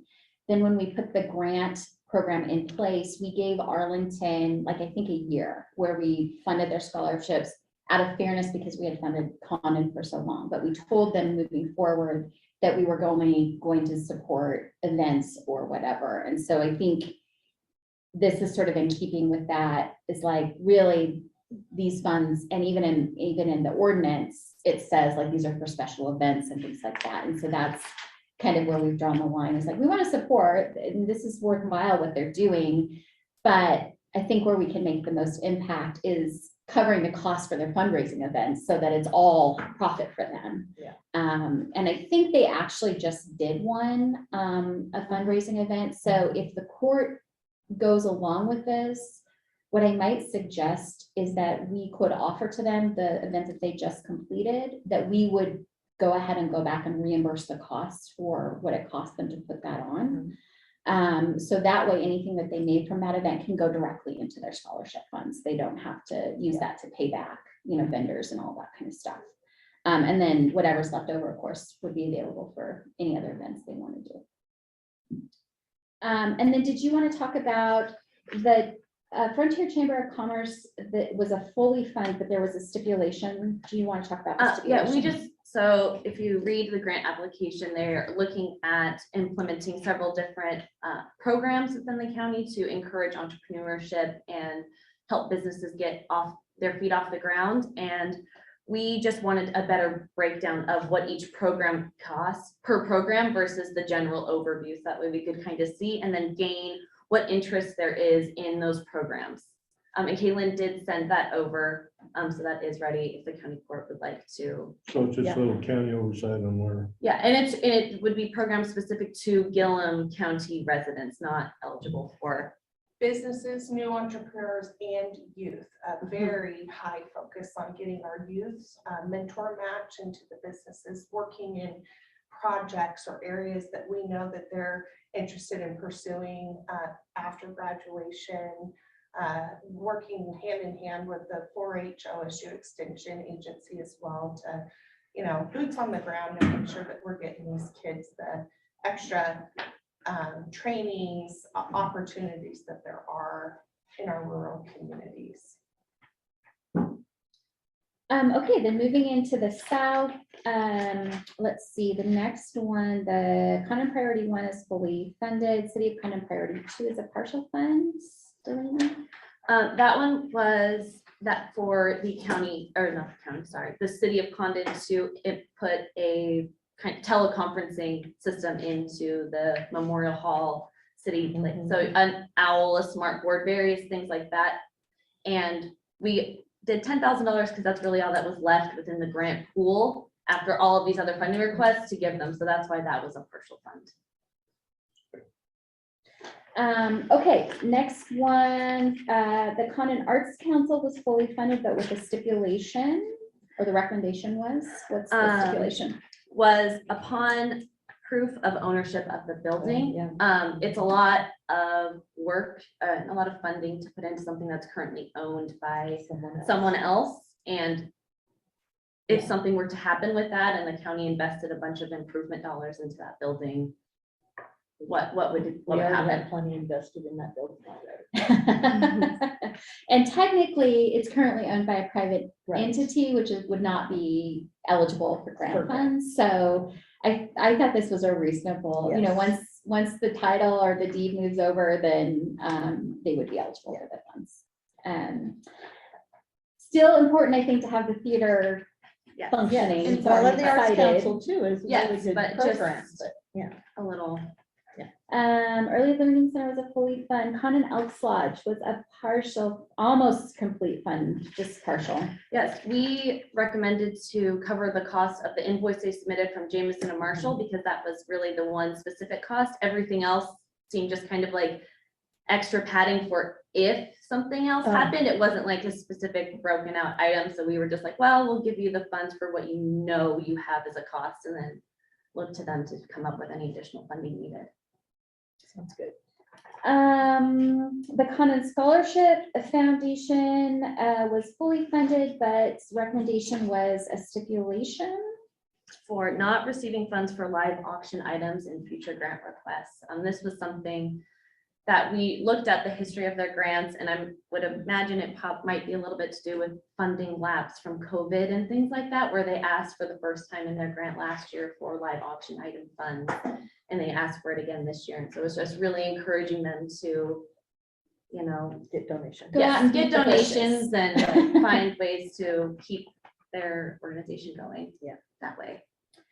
And then the last one is Summit Springs, a partial fund of $10,125. They asked for, their grant was for $12,375, and some of it was kind of like thrown together, a laptop or pressure washer, things like that, things that felt more operational cost versus like a specialty item that they needed. So we recommended funding the dishwasher and the medication cart that seemed like two like one-time specialty things that they need for their. And the other thing I think that came up as well was part of the request was for art, and Miranda had noted, because she's working on the Cultural Coalition grant, that funding stream is gonna become active again, and so that is probably a That's better asset, fit for yeah, like the for them art to go. request for them to go after. So, and the thought process as well is like they were getting, I think, really close to tapping out the whole account. So they were trying to be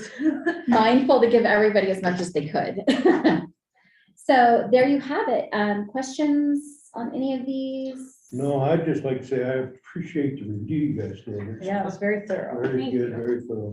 I felt like their recommendations too were very thoughtful in, it wasn't just throwing out a number. It was like, here's the justification for it. And when there were sort of things that they would be challenging to navigate, like I think that Education Foundation one, maybe threw them a little bit for a loop on how to handle that. I feel like they came up with a good solid compromise where we can still provide support, but ensure that we were kind of keeping with the spirit of the guidelines. So, okay, are you guys okay with the recommendations? Anything you want to change? Okay. Looks good. Then I would just need a motion to award them. I as- move to award the fiscal year 2022-23 North and South Special Project Grants as presented, Second. and authorize the county judge to prepare and execute grant agreements reflecting the terms and conditions discussed. Sure, jumping the gun. It's been moved and seconded that Takes it too long. that we award the fiscal year 2022-23 North and South Special Projects Grants as presented, and to authorize the county judge to prepare and execute grant agreements reflecting the terms and conditions discussed. Is there further discussion? All those in favor? Aye. Aye. Aye. Any opposed? Motion carries. Okay, let's go on to 7.2, consider request from City of Condon for gap funding to complete Safe Routes to Schools project for new Condon grade school building. So I will kick this off and then I'll toss it over to Catherine. Just to recap, the City of Condon put in and we approved a spring cycle capital investment grant application of a little over $350,000 for street and sidewalk improvements near the new Condon grade school. The city had leveraged some Safe Routes to School dollars from the state. And so they're all part of this huge multi-million-dollar new school that's about to open. Anyway, during that initial review of the capital improvements grants, the grant review committee had lowered the funding amount because the city was shy of the 35% match that's required. And so that left just shy of $60,000 of gap, basically, to complete. So what the city is requesting is that the county go ahead and provide that gap funding. And I will note that previously, as this whole project was coming forward, I think this might have been before Pat, right? It was a month before. Yeah. if I remember right. That the parties were talking to us about if there were gaps in funding, would the county be willing to step in to ensure that the project gets finished? And that all this sidewalks and everything are built and ready to go to support the traffic that's going to be going into that area. So I just wanted to put that on the record that this is going to seem out of place for people who are listening, like why is the county funding outside of the competitive grant program? The reason being this particular project is so enormous and large, and there's so many parties and moving parts, that part of the request is that this is really needed in order to finish a project that We've already partially, but that we've put, we have, the state of Oregon A lot has, of the school money. district has, the voters have voted, put literally millions of dollars into. So that's the request. Did I capture everything, Catherine? it's a drop in the bucket compared to what the final cost was. Yeah, if you decided to move forward, it could, do you need it it could be done in the next fiscal year? Yeah. Okay. Yeah. And we have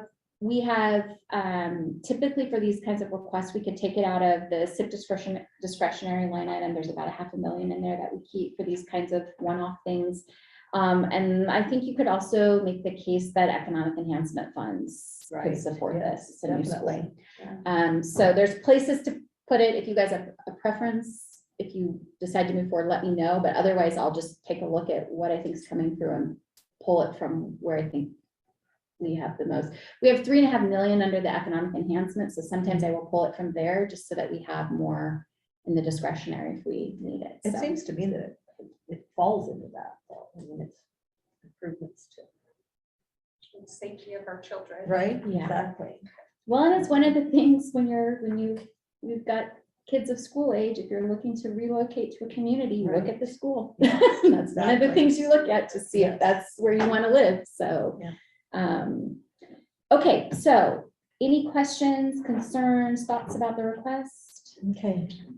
I move to approve gap funding in the amount of $59,775 to the city of Condon to complete the Condon Grade School Safe Routes to School Street and Sidewalk Improvement Project, and to authorize the county judge to prepare and execute an agreement reflecting the terms and conditions discussed. I'll second. It's been moved and seconded that we approve gap funding in the amount of $59,775 to the city of Condon to complete the Condon Grade School Safe Routes to School Street and Sidewalk Improvement Project, and to authorize the county judge to prepare and execute an agreement reflecting the terms and conditions discussed. Is there further discussion? All those in favor? Aye. Aye. Aye. Any opposed? Motion carries. Okay, let's move on to 7.3. Consider request of Oregon Frontier Chamber of Commerce for additional small business grant funds. And do you want me to do a preview? Yes, please. Okay, so you guys will recall back in February that we moved forward with signing a memorandum of agreement with the chamber for a small business grant program. When we were putting that agreement together, we agreed that we would set a floor, an annual floor of $75,000 with plus a 10% administrative fee. But we made it clear in the agreement and to Kaylin in our communications that should they expend the funds, please come back and ask us for additional funding. And so in the current fiscal year already, since February, more than $100,000 of requests have come in. And they have some pending. So what you have in your packet, and Kaylin can talk sort of how the program went, but just to give you sort of an overview, the chamber will be receiving in the new fiscal year another 75,000. The issue, and I think the reason Kaylin's here today, is that typically we don't release the new fiscal year funds until the Ellen's close the books for the current fiscal year, which usually doesn't happen until August, by the time we wrap everything up. So we've got like a 2-month plus gap where there's pending projects that are looking for funding, and anybody else who comes in the next 60, 70 days where there wouldn't be funds available. So I think Kaylin's here to kind of make the pitch of gap funding or figuring out some way to get additional resources into the program. Definitely. Just a number of things. The request or the need for this grant program is far greater than I anticipated. And then, you can see we've had $101,000, 101 and 800 requested, 42,000 that's been funded. We still have some available funding in there, but over $45,000 is still in just pending. And then there's several businesses specifically in Arlington that I'm like trying to shake, like, you need to apply for this grant. I'm not sure why they're dragging their feet, but that if we just knew that we had, some backing for this, fund, especially this year, rolling into next year, I don't anticipate maybe the demand to be as high, but to at least be able to fully fund or look at fully funding the requests that come in for the rest of the year, and then giving the grant program really strong legs to stand on next year. And then at that year 3, we could look at both the court and the chamber, what's left over.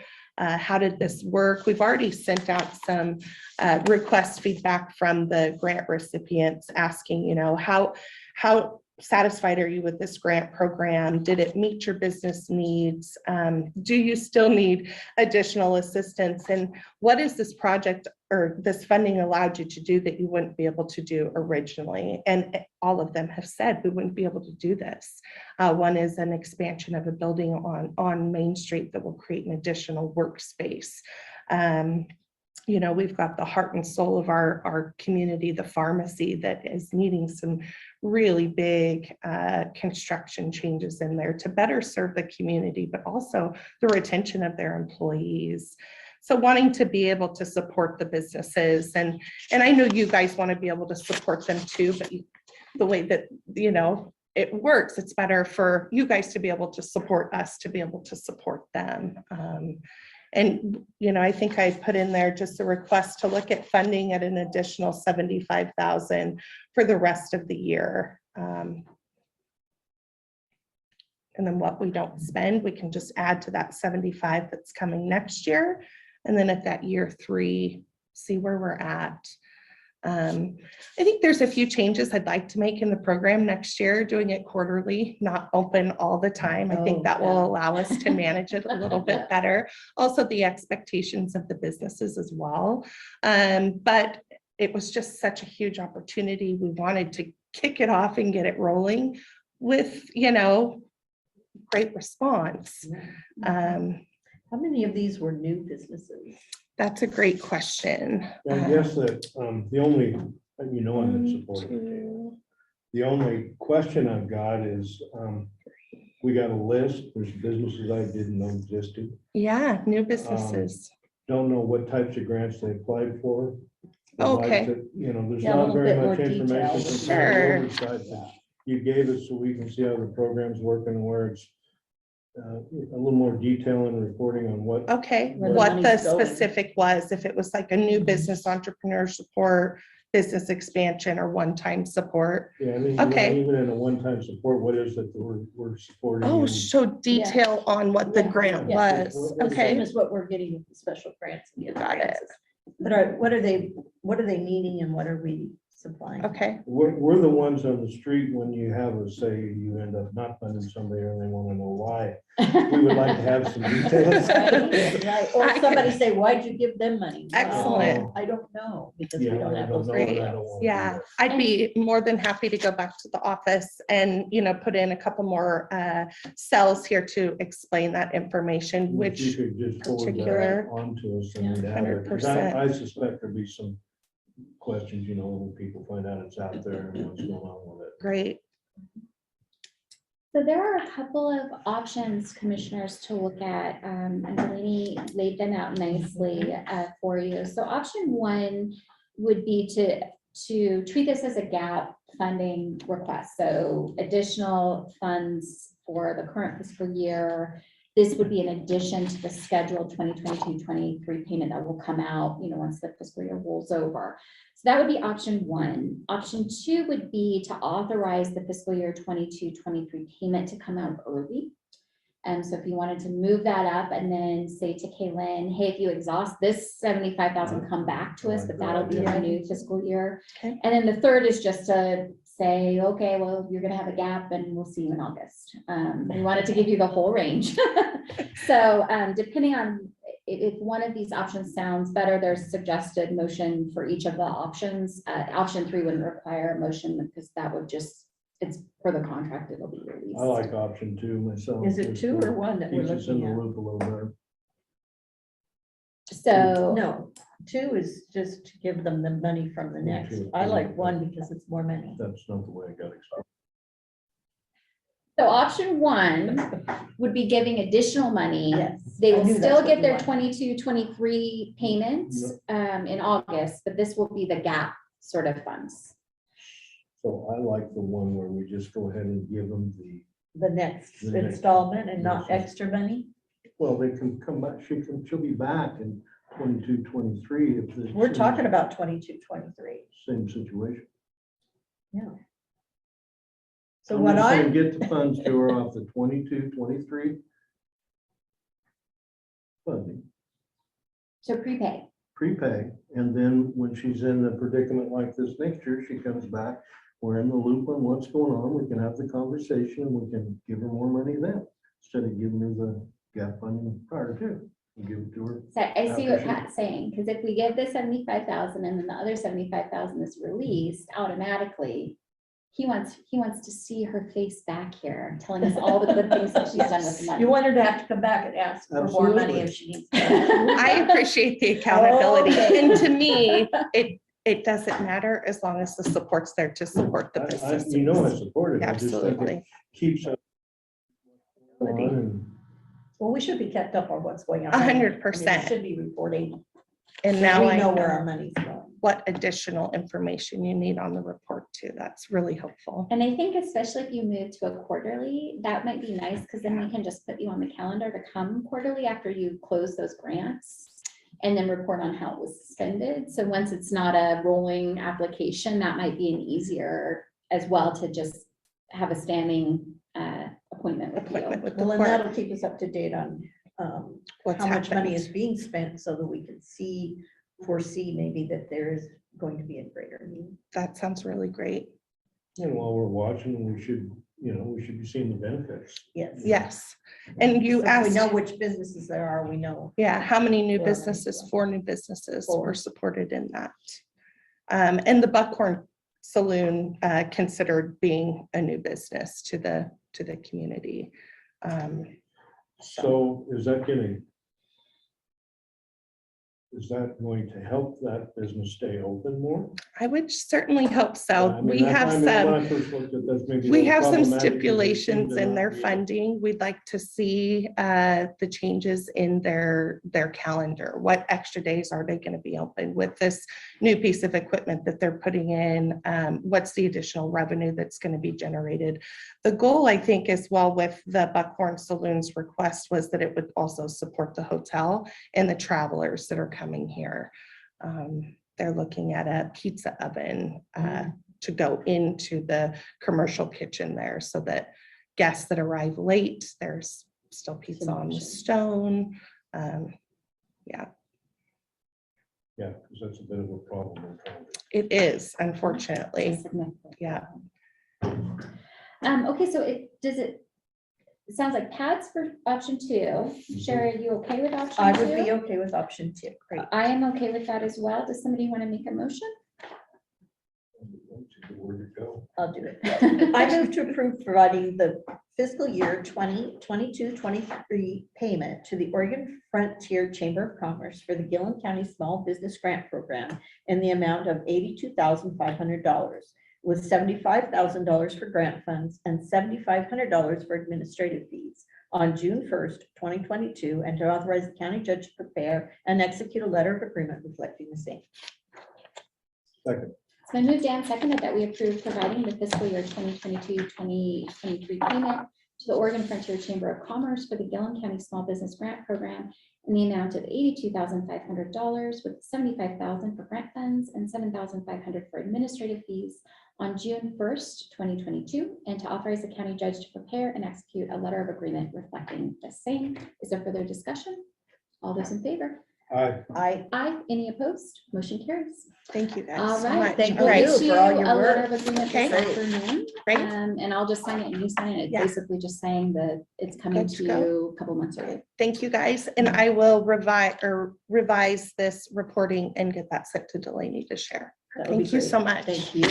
And so the public knows, we'll go ahead and send that additional information to the commissioners, and I will ask Delaney to update the Corp packet with it as well. So if you want to see what the projects were that were funded, the additional information Karen's going to provide, that's the place to go see it.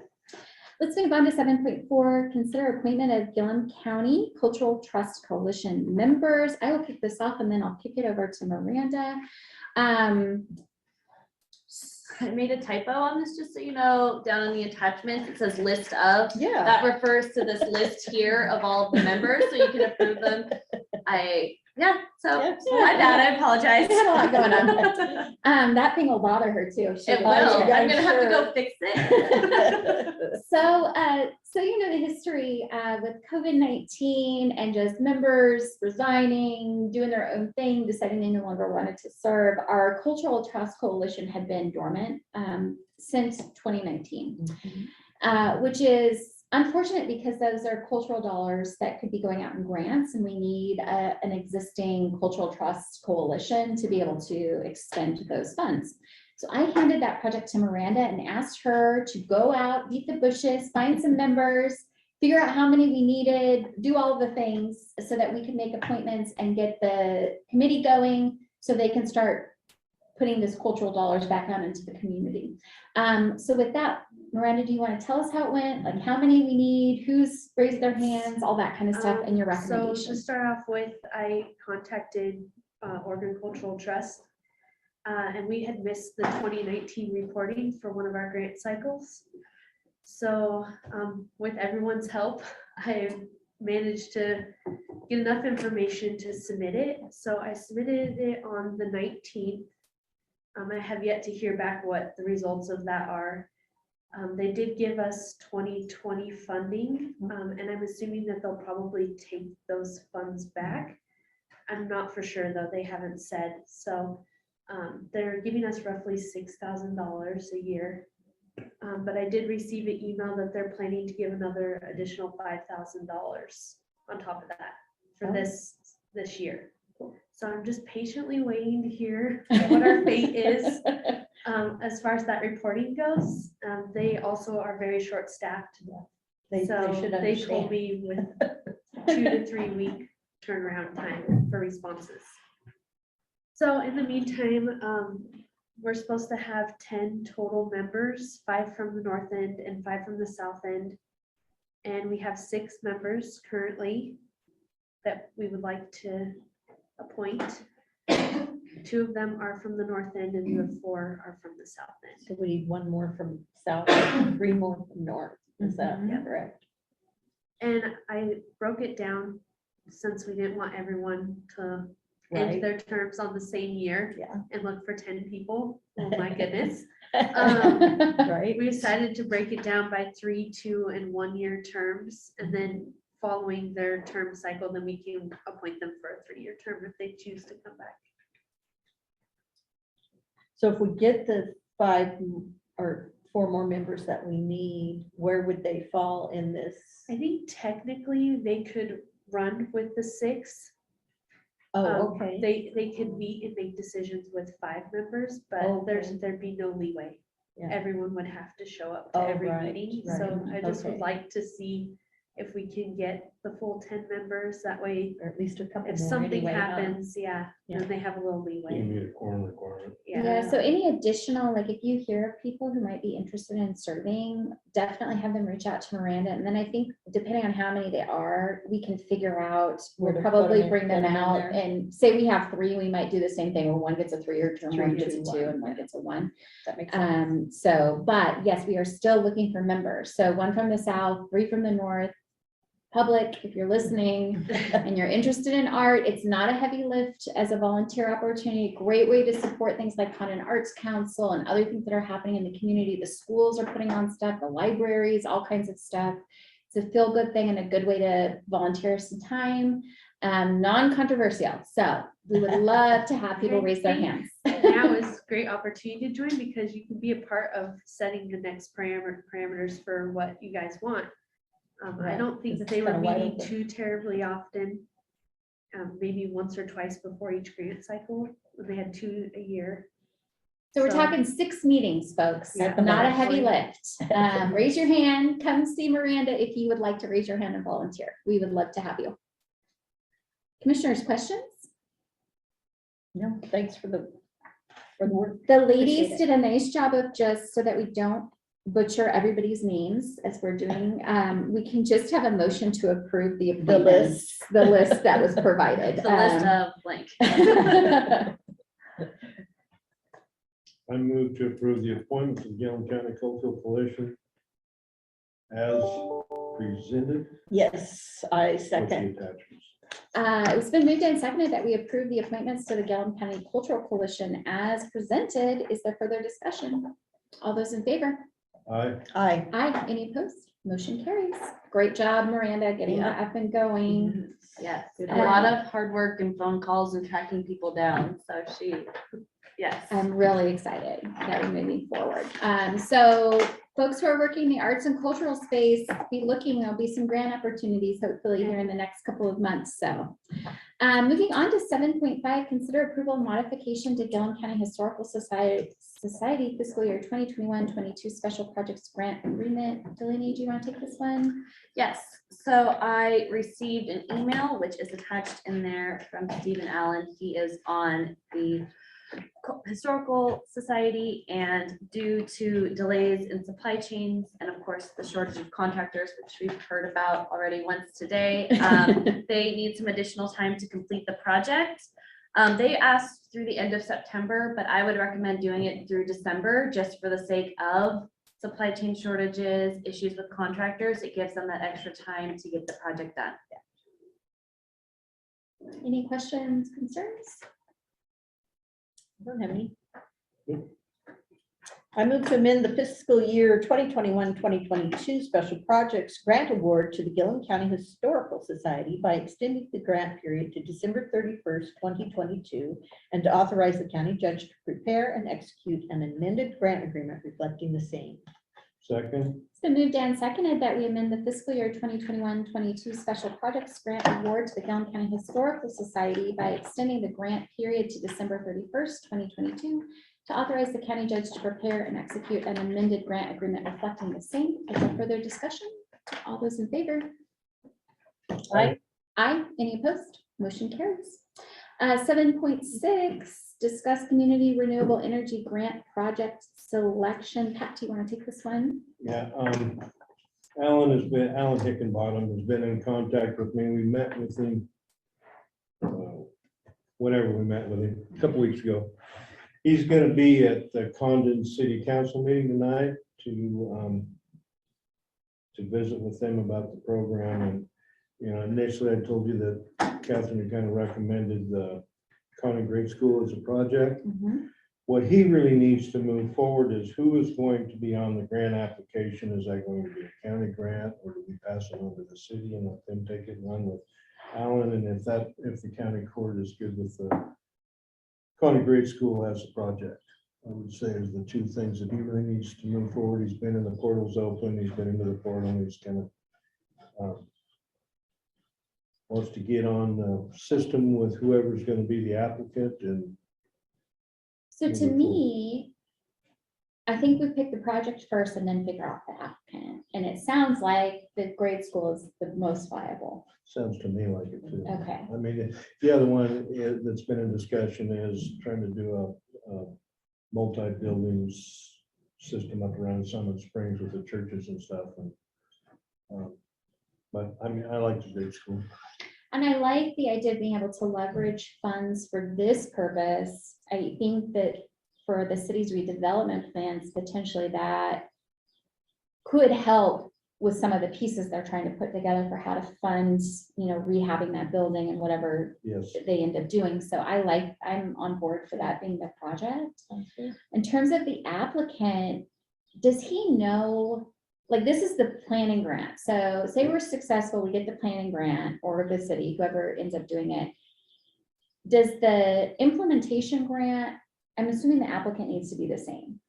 I'm gonna assume it has, and I haven't asked him that question for the development of it. for the Okay. Construction, you mean? Yeah, I haven't specifically asked my question, but I'm assuming that it's gonna go a lot smoother if you it's have same, applied same. and now you're Right, going to yes, construct under the yes. same applicant.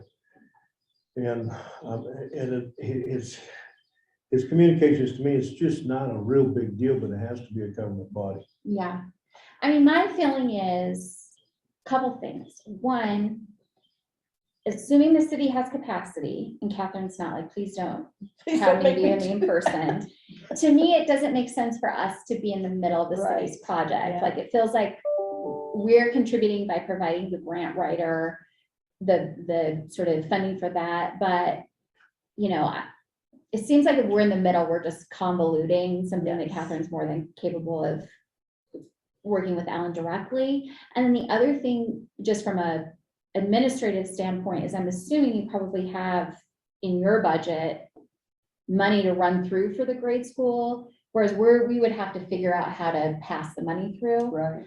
So I'm thinking just even administratively, it's probably simpler for Nathan and Ellen if the city is the applicant, so the money can just go directly to the city and not have to pass through. I us. agree 100%, and I know Catherine kind of ducked in her email, but. She's My kind of only nodding. thing is that I have not had a discussion with the council. We're having that discussion this evening. That'll all So, happen tonight, yeah. yes, so, but I do have in our budget, I set up a new fund for the Gilliam County, or for the Condon Grade School Facility Project. And it has about $1.2 million to go through that. So plenty of, Space to run through a budget or a grant. So And this my, is potentially $1 million project. yeah, so I think if we're all in agreement, I don't know that we need a motion. I think we could just say by consensus, assuming the city council is on board and wants to move forward with Alan's help, and if something changes, we'd have to come back and revisit the conversation amongst us, that I am perfectly comfortable with Alan working directly with Catherine, our contribution being funding him, and maybe just ask that once Catherine knows a little bit more, that they come back and update us on what. I would like to be at that meeting tonight, but I don't know if I can swing it. we have Zoom links too. Okay, I've got to go to the Dalles, and I really need to go to the city council in Arlington too for a public comment, but They don't have a meeting tonight. they don't. Okay. Actually, they've changed to the 15th. They have some, they said some contentious things to discuss, and they made it to the 15th. Really, Can't imagine. imagine that. That never happens in Arlington, does it? Okay, so is it the consensus? Maybe we'll just put it on the record if we each say yes, the consensus is that Alan will work directly with Catherine, and assuming their city council approves, they would be the applicant for Yes. the grants. I said yes. Yes, Yes, okay, consensus of the court. leave me alone, Sabrina. And do you, Catherine, have Alan's contact, or? I just do. have- As a matter of okay, fact, I just realized he emailed me this morning, and I need to make sure I get him. Okay, Of course, we still have it. so you don't need us to close the loop? No. Okay, No, we're good. although And then I'll Pat, send maybe you the could Zoom. I'll talk to him. reach out and let him know. Okay, let's move on to 7.7, discuss amending the Gilliam County zoning and land development ordinance to allow RV camping for temporary workforce housing in the industrial intermodal zone. So Michelle is here. Michelle, do you want to come up in case there's questions? just to recap, during our last meeting, Pat, you raised that there are some workforce housing issues with the electricians working out at Montague 2. And exploring whether we could offer dry camping at Shelter Station to help accommodate the workforce. Shell looked into it. You can see in here her feedback, which is currently zoned intermodal industrial, does not currently allow for camping. So if we wanted to move forward, we would need to actually amend the zoning and land development ordinance to allow for that. That is obviously a planning process. So it's not a like, hey, let's do it next meeting.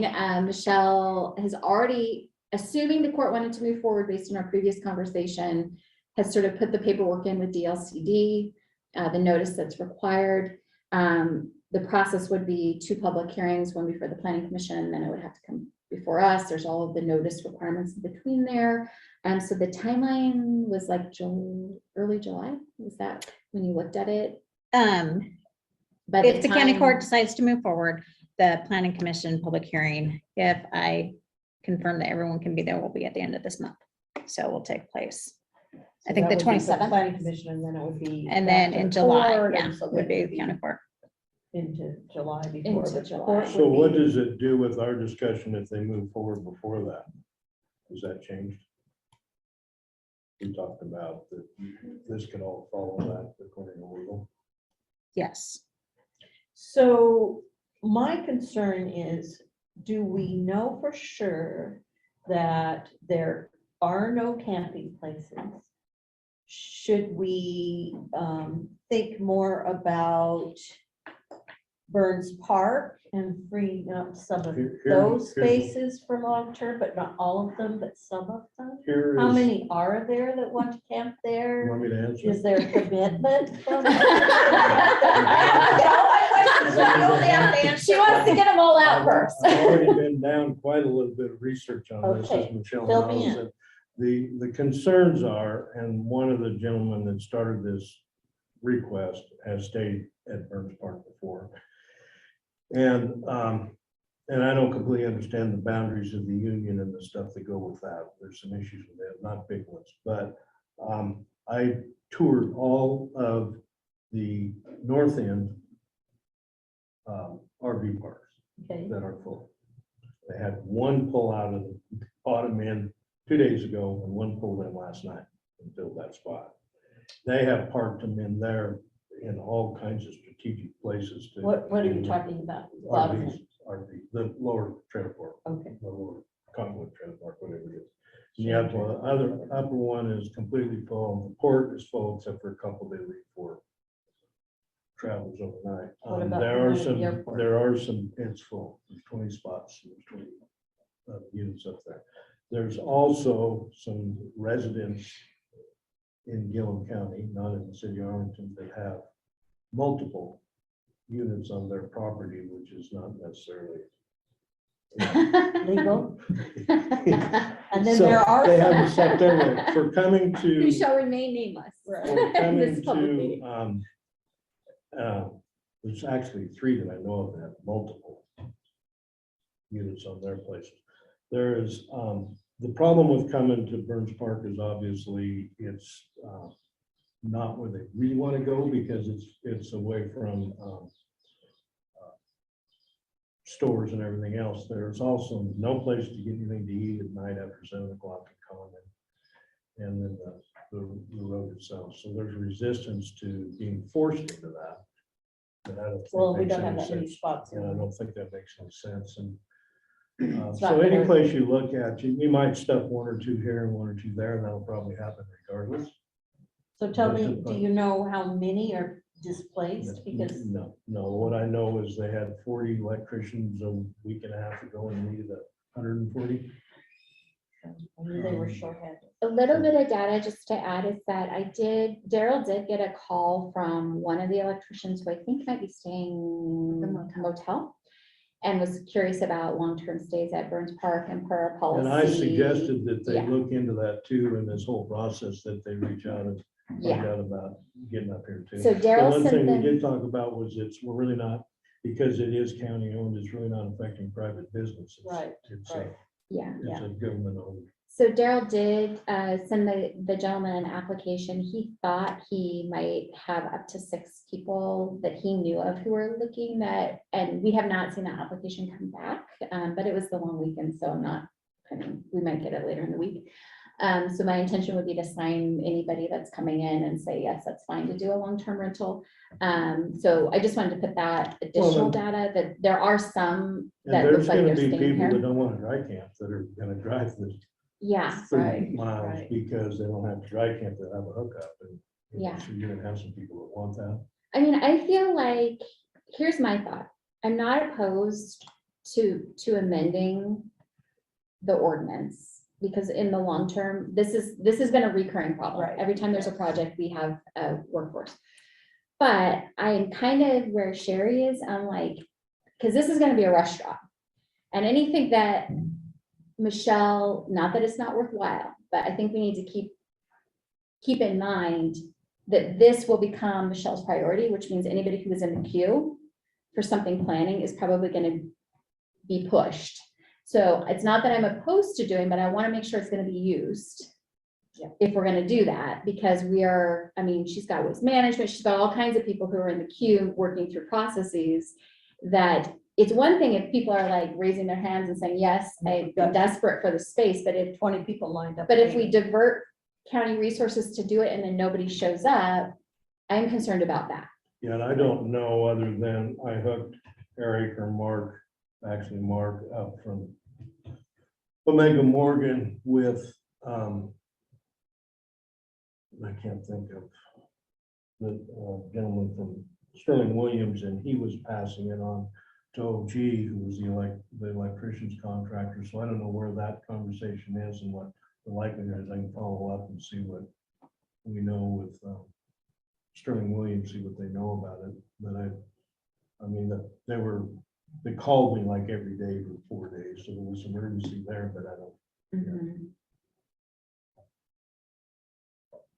So is the issue, let me make sure I understand the issue. We're looking to house existing electricians that need a spot, or are they Right. thinking that having closer workforce is going to help them recruit Helping electricians? recruit. Okay, They can't get them here. And part of the reason they can't get them here is There's no place to there's live. no convenient place, because like you said, we can talk about Burns Park and some other things, plugging them in here and there. There might be another place or two in the lower trailer court. I don't know if they can stick them back in there off of something that burnt down. mhm, You know, I don't know, but I do know that, boy, all those front spots are full. There's 9, 10, there's probably 11 RVs in there that have never been in there. mhm. And So one here's a pulled out 2 days question. ago, one pulled in. Has anybody reached out to the city to see, I mean, they've got a lot of space up at the Mesa. Is that already zoned? Like, could they, I haven't talked to them. I'm just thinking like in terms of low hanging fruit, I if told they're, Michelle I would talk to them, and then I drove up my other full, so I didn't talk. to them. but I'm wondering like if the Mesa property is already zoned appropriately, then they could move in and we Right. wouldn't have to go through a planning process. And they'd be close to amenities. And they'd be staying in Is there Arlington. anybody from the city of Arlington on? I don't believe so. No, just the Corp. I'm just wondering, like, trying to think about how to provide Immediate. immediate, Without having to go Assistance. through all this. because if the Mesa is already zoned appropriately and they just could add dry camping beyond the boundaries Yeah, of the only their, thing I would say about it, and I don't know all the property lines up there exactly, is most of the Mesa is going to be port. potentially out on brushy, grassy ground, Oh, yeah, fire hazard. fire hazard ground, it's not gravel, and, Yeah. you know, that would be the concern I would have, because the gravel lot, they might be able to put a couple dry camps in here and there, but it's got, like I said, 20 units on it right now. If it takes us 2 months to make this happen, Are they still gonna have the need in 2 months? or No, that's what we another talked question? about, and it doesn't make any sense if we don't want to move forward, then all of this process can follow that. They can go ahead and follow it. And that's true legal advice from Michelle. Okay, I That think, wasn't my question. We weren't gonna talk. Well, about in 2 months, it'd probably be too late. that. Yeah, that's my question. I see that Jed unmuted. Jed, did you have something you wanted to weigh in on? Yeah, I just want to, I want to make sure we preserve the integrity of that industrial area zoned. I mean, there may be opportunity to do both RV parks and industrial development. But as we're, we're talking to clients that want some big acreage up there here shortly. And I want to make sure that we, Don't foul that up. have proper pathways for both types of uses. And I think on a county level, where you're looking at Shuttler Station possibilities, likewise, maybe you have some safeguards that Michelle has through a conditional use process that would, make sure you don't start down a pathway of a long-term blight on an area too. Good advice. So, okay, from what I understand, to even kick this process off, we would need to have a motion directing Michelle to submit an application requesting the amendment. That will kick off the process of the actual planning commission, all that kind of stuff. In the meanwhile, though, I think it would we can always pull it back, like if we set this in motion, we can always pull it back if we need to. But I really feel like, again, I don't want to devote a ton of staff time to having one trailer show, I would. That's my concern. I would too, is rather try to What sort kind of out. commitment are we gonna have to, us So making you want me this? to follow up and see if I can find out if they're doing Yeah, and then what are our stipulations? You can move in as of July 1st, but you have to be out by such a date. that? So No, this ordinance will be long-term for these types of projects, is my understanding. It would, but I think They have to qualify for temporary construction or whatever. from our perspective, though, we would need to have a policy. It's Right. dry camping through, I think, November is the project timeframe that we're looking at. So how are they gonna handle waste? They're gonna bring. Where are they the gonna get their talk- The electricity? talk is the generators and they bring in the honey pot trucks. And then water, Well, I mean, when I dry camp, I pack the water and pour it in the trailer, so. well, I do too, but I do that for a weekend. I don't do it for 6 months. That's So- what I would assume. I mean, they And don't- let's be clear for the record, I actually don't camp, so that, Yeah. but what I hear, what I understand from people. I've always wanted to be an outdoorsy person, and then I go outdoors and. And I Yeah, don't know, I didn't ask Temporarily, any yeah. details like that, but they might supply them with a way to fill water too. They're talking about bringing in, bishops or somebody to do a trailer pump on a schedule. They're doing that around town anyway. There's people that have RVs parked that aren't into Yes. places that they've got access to the sewage system, so they're coming, So the they're trucks are getting coming through. electricity and water. We but not each have a sewage. neighbor that gets pumped Yes. periodically. Yes. Right, Yes, so we would do. we, then, I'm just thinking how this looks. Rather than basically have this be a campground, would the intention be that we would be or Omega Morgan, because they have the lease on it now, subcontracting to, and the subcontractor be totally responsible for sewer, water, all of the things? OG would be responsible for all that. Okay, that was an important piece for me, because I was like, I really don't want to be the camp host. Right. Down there, No, trash, no, no, making no. sure all of this stuff is getting done. I'm like, but No, this seems no. like a logistical nightmare. just And it really hosting is out of people. our hands as long as we say this is okay, because Omega Morgan has the lease on that property. just saying we'll allow for this use, and it's all between them and OP what they do with it. Got it, okay. So what are folks thinking? Are you thinking, what are the next steps? There's a suggested motion if you decided you wanted to move forward with having Michelle put the application in. That is what's necessary to trigger. I think we should start the application. I'll follow up and we can pull it back. If it looks like we're not gonna get anybody. And I'll follow up and make sure I can get at least a verbal commitment that says, well, I promise we can bring in 15 to 20 or something. Yeah. Do we know for sure For me, that, that's what's important, is we're not just camping 5 people. Because if we're gonna do it, it needs to be significant relief to the workforce. and do we know for sure that Omega Morgan would do the sublease is the other Oh, question. yes, yes. Okay, No, that's for sure. okay. Because they are some of the people that Well, contacted you about yeah, it. first. I've talked to them. I've talked to Mark probably 5 times in the last week. I haven't talked to Eric, but he was traveling. Mark's been doing the footwork on it. Mm. And I hooked him up with Sterling Williams, and Sterling Williams hooked him up with OG. They could put their agreement together. A whole lot of people. Okay, so if you guys wanted to move forward, we would need to have a motion on the record directing Michelle to submit the application. Is that the court's intent?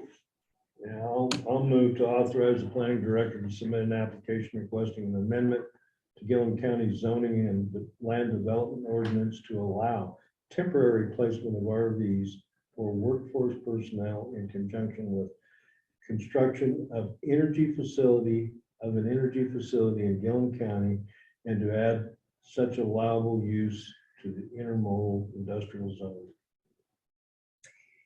I will second it with the stipulation that we make sure that it really is a need.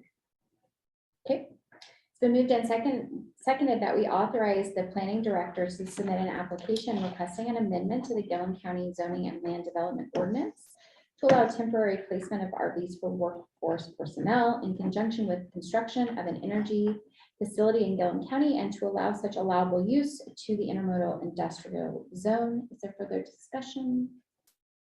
All those in favor? Aye. I Aye. Any opposed? Motion carries. With the note in the minutes, Miranda, that Commissioner Shannon will follow up and see if we can get a better idea of the actual demand, and that if it's less than what we're assuming, that we may need to pull that application back if there's. Okay. All right. Got it, I've got work to Michelle. Good luck, get to work. Okay, let's move on. This was an added agenda item, which was discuss availability of the wheat lab and a potential lease with GE. Pat, what do you got? So, GE, Jason from GE, who's an environmental manager, health and safety manager, is looking for a place to house about 15 employees in an office facility. They're currently up on one of the laydown yards of Mortensen, and that yard is going to be closed down, shut down as they move south, and there won't be a place for them to go. They do cable replacement, not necessarily on Shepherd's Flats, and not necessarily tied to the repower, but they do cable replacements for upgrades in towers wherever they're sent. Looking at a minimum of 6 months rental. I don't know how this falls in with the EDA requirements on the Does grant. not. It does not. I know that, but I also know that Waste Management looked at it.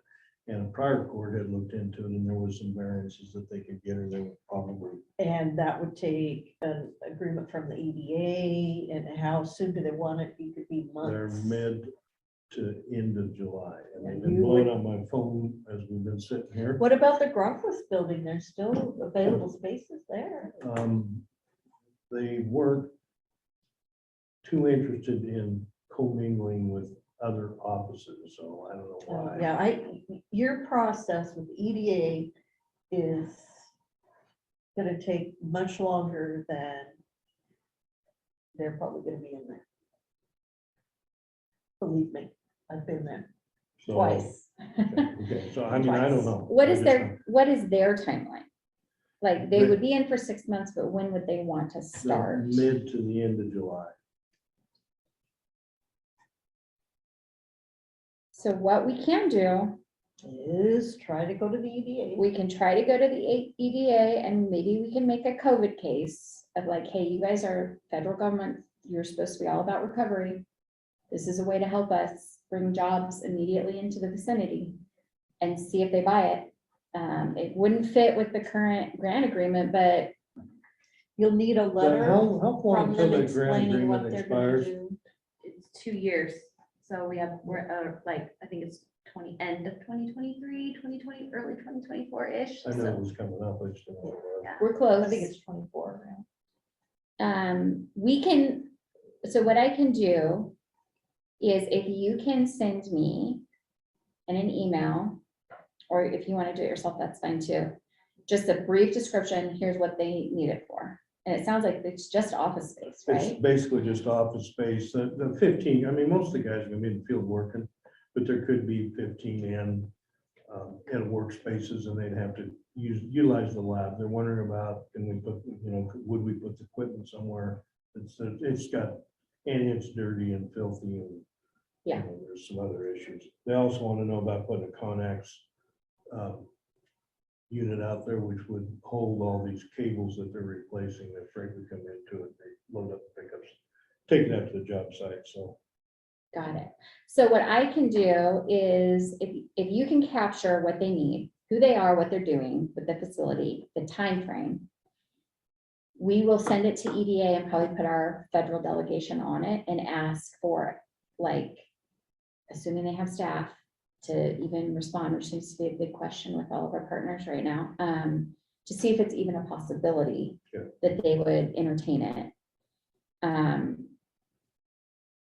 Yeah, these are one of those things that would be really helpful if we could get a blanket yes for a short-term lease. Like, that would be really nice, but happy to like pursue it and then we'll see I whether we think- can get I a think that's question fine. back. Let's- And like I said, they've been blowing my phone. His manager's here today and wants to look at it. So it'd be better to have a conversation with him than with Jason to find out, where they're at. And Yeah. understand. So I think definitely if they want to see the facility, show them to it, just let them know that it's subject to EDA approval and we'll try to get that in time for them and see if EDA says yes, but what The Sherry other thing like, about the Grunquist building is I don't know that if they didn't get the lab, if they would have any other options. oh, yeah. Got it.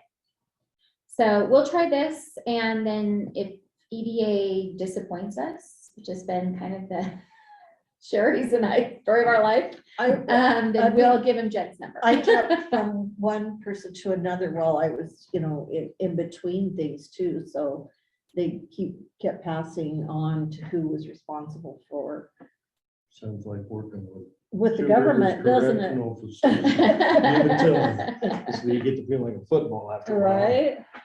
Okay, so we will do follow-up. We'll see if we can get somebody. I don't even know who our person is at EDA anymore. Yeah, I was just Um, looking to see who the last person was I talked to. And then we'll do some follow-up and see if we can get an answer.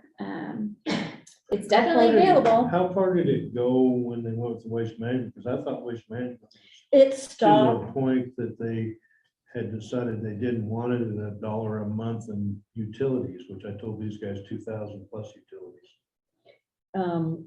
yeah, it kind of stopped. It wasn't really waste management. It was a company that was going to be working at wage management, and I gave them 2,000 plus utilities.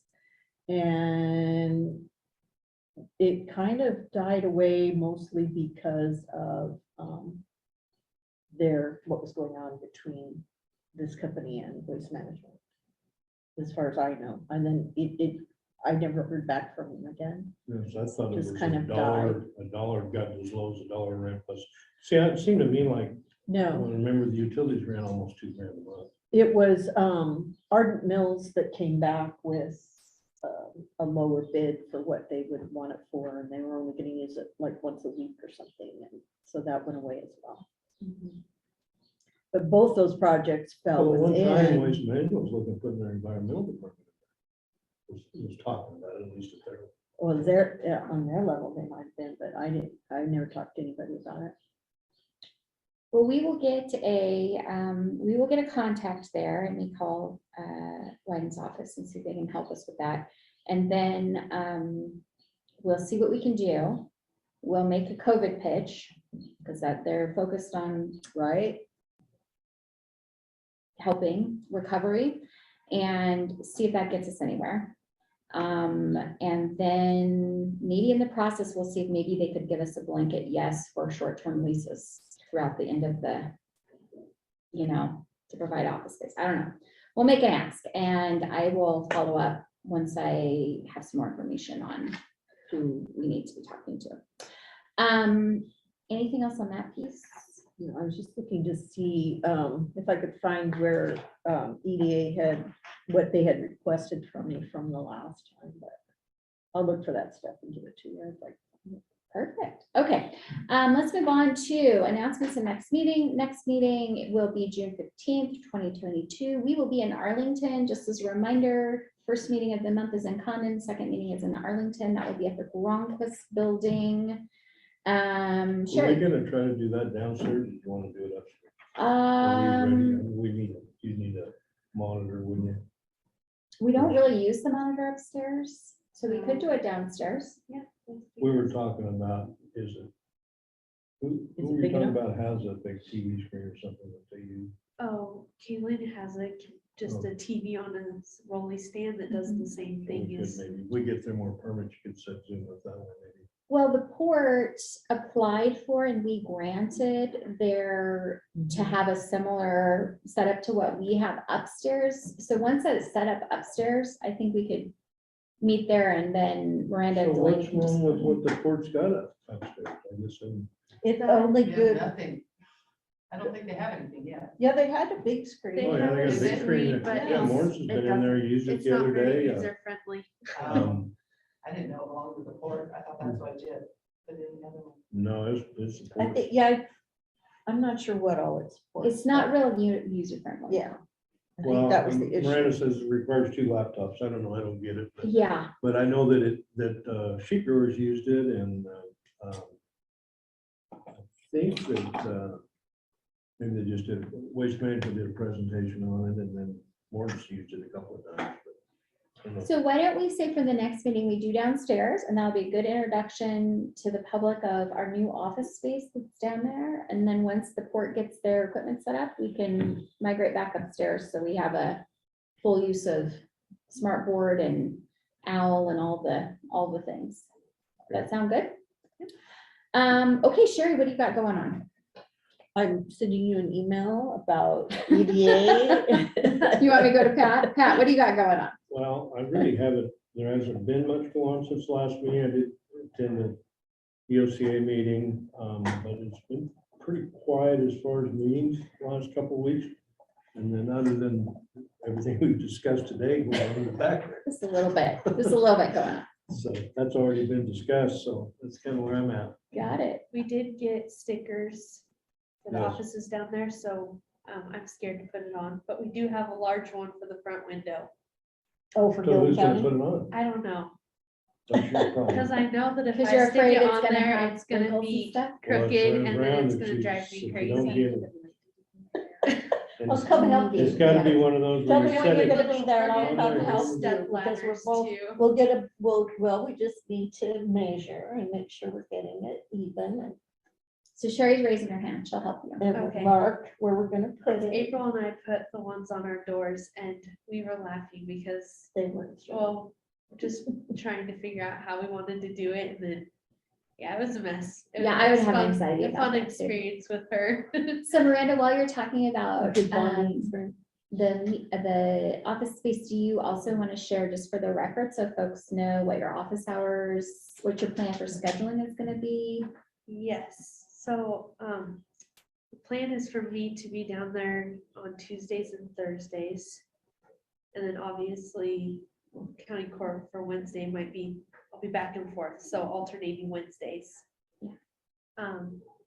My only concern right now is the laptop situation. We So have I'm some not tech really- I'm issues. not really Oh, sure really? when. So when to the- start that, I guess. So the commissioners know, like, if you order anything, don't Oh. get Windows 11. It does Okay. not play well with our net extender. And so staff that have ordered stuff with the, cannot access our server and cannot work remotely. And we're Oh, finding dear. more programs than just that, like my editing program for the county court meetings doesn't work with Windows 11. So what do you have? You said your laptops, so what are you gonna, So what are you doing this- about your laptop situation? This laptop is at the end of its life. And when I try and edit the website on it, if I'm not hooked to another monitor, on this screen, for some reason, it won't let me edit the website. Or very minimal. So I got myself a new laptop, but they only come with Windows 11 now. Oh, there's your problem. And it was so- not something the tech people I were was gonna ask. aware aware of it of at before they first. ordered all of these new laptops with Oh. Windows 11. So the work from home, or like Miranda working in Arlington, she can't use her new computer in So my Arlington. concern is if I buy a docking station for this one for there, I could have it for 3 weeks, I could have it for 6 months. I mean, I don't know if that's a risk we're willing to take. So But then we'll, it's just an extra docking station that who knows if it would ever get used again. yeah, we'll Because sort it would off. be compatible with the Yeah. next. We can sort it out version. offline, but I think the message here is Microsoft, we need you to do a patch to fix. Right. Because we can't be the only ones in the No. country that have this issue. Not okay to have a new operating system that doesn't play well with Basic all the programs. stuff. So, so Miranda's working on sorting that. We'll work on that. Anything that seems like it might be touch and go, I'm just betting that I'll be here to be safe and sorry. I don't want to get stuck out there and not be able to complete some of my Right, tasks, so. So all of this to Or say, have to get your car and drive up here anyway. all of this to say, folks in Arlington are folks who would like to come into the office at the county court. Eventually, once we get our tech stuff done, so that Miranda can be fully up to speed and able to help you, Tuesdays and Thursdays, we should have an open office there. But also by appointment, I think we could probably make that work. So feel free to call the main line at the county court office and we will accommodate you if you need to set up meetings with any of the staff, the commissioners, anything. It's meant to be a resource, so. Right. Sherry, what do you have going on? Well, let's see, where am I? OHSRA finals, that's not us. Norcore will be on the 16th, and also the 16th and 17th is the Economic Summit in Hermiston. And on the 16th is their housing. I really wanted to go to that, so I'm gonna negotiate with Norcore on their board meeting. And then on the 23rd, I have on my calendar that there is another housing forum that Michelle Colby had hooked us up with. So I was going to try to attend that as well. And then, of course, there's the CATCO, and I will be doing my hardest to get to the CATCO meeting because I missed the last two. Got it. So in terms of just public meetings, FYI, stuff that's happening, the Frontier Telenet Board will be wrapping up its budget process on the 8th, which is next week at 10 a.m. There's always a Zoom link, so anyone who's interested, it's really going to be just a, I mean, the budget committee already met, there was already initial meetings, all this is just the final wrapping up. So I wanted to flag that. Let me see what else I've got. It's mostly, I have on the calendar, we're starting behind the scenes, the rocket planning leading into the actual group meetings that are probably going to happen. I think we're still on track for like mid-July. So Delaney's been getting the prelim behind the scenes stuff scheduled so that we can get the conveners or the facilitators all the information they need to be up to speed on the issues that we're facing, and they can really Sounds like we picked the right project. yeah. Yeah. I will talk about that in a moment. Let's see. Other things that I wanted to flag for you, I continue to bring this up. I'm doing this because I want you guys to be like eyes wide open. Frontier Regional, Frontier 911 continue Battle. to have issues. And every meeting, both, because I'm a board member on both, every meeting for each entity, I both remind them that this would all be simpler if it was one entity. We were managing it all under one. So on the 19th, the 911 board met to do their budget and their quarterly meeting. This came up again because the budgets didn't match, surprise, surprise. So Frontier Telenet expected 480,000, Frontier 911 wanted to give 300,000, and that was going to leave $180,000 gap in the Frontier Telenet budget. We got that resolved, no panicking around that, but one of the things that came out of that discussion, and Jefferson County actually did not seem to have any heartburn about it as well, was finally looking at combining those entities and what that would take. It sounds like of the 911 board, I would say there's maybe 3 holdouts that are not sure about doing it. The rest seem to be, Jefferson County seemed to be all in on doing it. Gary and I have both said, I think that needs to be done. I think the Sherman County, not really sure where Joe and Sheriff Lowry are. Not sure that Judge Morley is on board. I think Sheriff Smith might be on board with combining the two. All of this to say, one of the other big, because we don't have enough to do around here, one of the other big things that I am going to start working on is what a combination would look like. Taking the assets from 911, moving them under, or taking the assets from Telenet, moving them under 911, putting the budget all under one document, having the governing function be all under one board, all of that, what to do with the internet customers, how that would need to, all of those kinds of things. So that would be a decision of the 3 governing bodies. And then actually, it would be a decision of the 4 governing bodies because Jefferson County would have to allow us into 911. So all of this to say, like, I want to do all the legwork and figure out what it would look like. Then I will bring that to you and make sure that we are on board as a court, that this is something we think we want to encourage our partners to consider. And then I think we would need to maybe look at doing a tri-county court meeting to talk about this specific, what this would look like. No decisions can be made at that board meeting, but at least have everybody at the table talking about it, all 9 of us from the 3 counties initially, and then bring Jefferson County in if the 3 counties seem to be on board. So it just it continues to be a problem. And what was brought up during the 911 board meeting, but I want to put it on the record here, is that when Telenet was created, it was a dual agency purpose. It was internet for schools and libraries, and it was emergency communications. With all of the fiber work that we've been doing, is less and less becoming the internet and more just focus on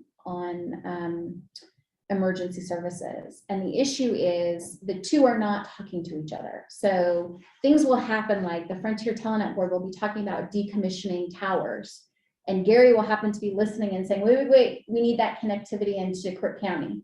So like it's totally, because there's no users on the Telenet system board, we run risks all the time of shutting something off that somebody needed, and it's a mess. It's time to clean it up. Not to mention that Frontier 911 is sitting on sizable reserves and Frontier Telenet is perpetually broke. Yeah. It doesn't make sense to have all of this money sitting down there that's supporting connectivity to the PSAP and not being able to access those funds to be able to support the system anyway. So I'm just making my pitch here. You'll hear it again and again. It's coming. And it seems like every meeting there are more nodding of the heads that it's time. So I just wanted to put that on the Are record you here. getting any movement from Judge Morley or Joe? No, but ultimately, they don't have to say yes if their other 2 commissioners say yes. Who Oh, the other two commissioners. Because are it's both not a there. board, it's not a Frontier Telenet board decision. It's a Yeah, county governing board's decision. And so I always, for the record, if Joe and Lynn are listening, I always want to work with our partners. But ultimately, it's the 9 of us that have to decide, 3 in each county. And so if they're the 2 holdouts and there are other 2 commissioners on board, it's time that we can't past continue to time. do this. So do you have any feel for where the commissioners are? Not yet. Not yet.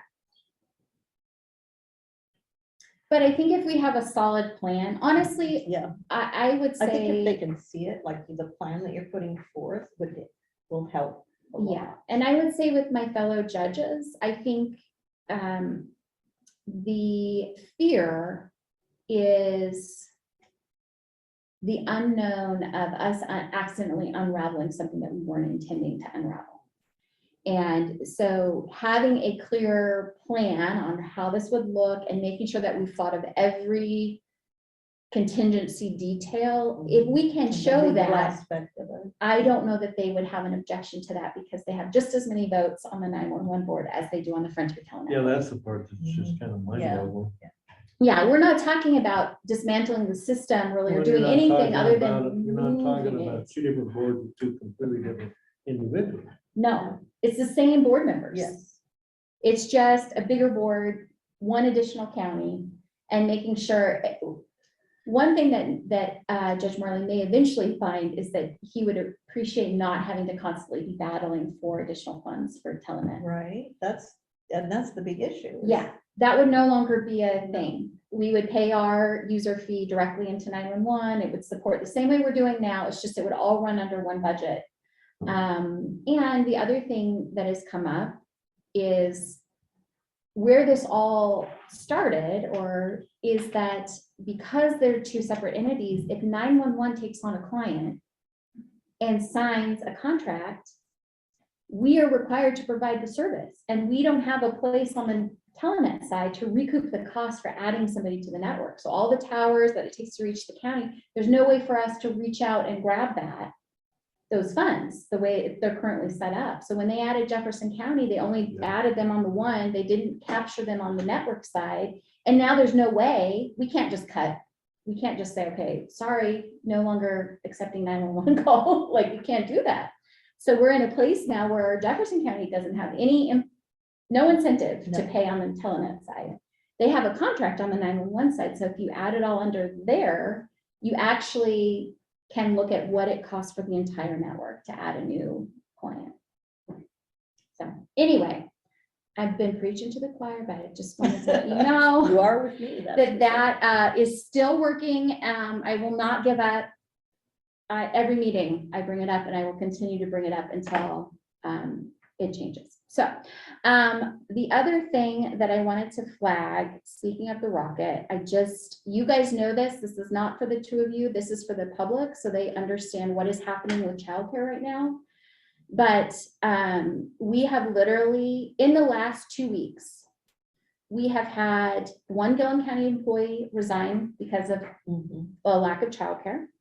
We have had, as Holly Winslow said today, practitioners who they're trying to hire into the clinic not be able to accept positions because they don't have childcare.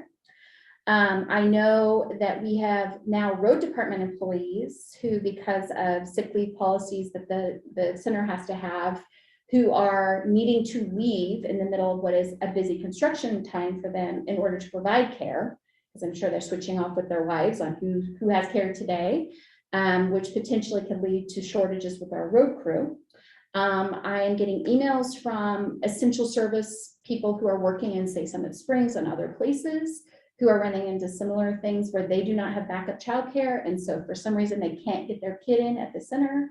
They are risking losing their jobs because they're hourly wage workers and they can't do that. I had a waitress this morning that could not come to work because her deputy husband had to go to a motorhome on fire at the island at the port. She got no other backup for daycare. She works for me the 3 days he's on. all of this to say, you guys know this, but I feel on the horizon that there's going to be some ask for some county investment to help provide capacity in figuring out how to solve this. Yeah. And so I am putting this on the record, not for you three. We know that there's an issue. The public needs to understand that this is not about babysitting for kids. This is about every business here who has employees with young children and whether they have sufficient workforce to meet your need to go to the grocery store, your need to go, the care that your parents get at Summit Springs, whether our transportation office is able to answer the phone. All of those things are being impacted right now because we do not have sufficient care in the county. So I'm putting that on the record. We are working on solutions. That's part of this rocket program that we're going through. But I know that there will be pushback on why is the county getting involved in care? And people need to understand, you need to shift your perspective that this is an economic development issue Yes, it is. that impacts our ability to recruit businesses, to hire workers, to do all the things that we need to do to have a thriving community. So I am putting that on the record so everybody hears it on why we are working on this. I think that is it. That is 3 hours. I feel like we've captured it all. It is 12:55. We've done housing, fiber, childcare, public health, all the things. So All the things. anything else for the good of the order? If not, it is 12:55. I'll adjourn the meeting.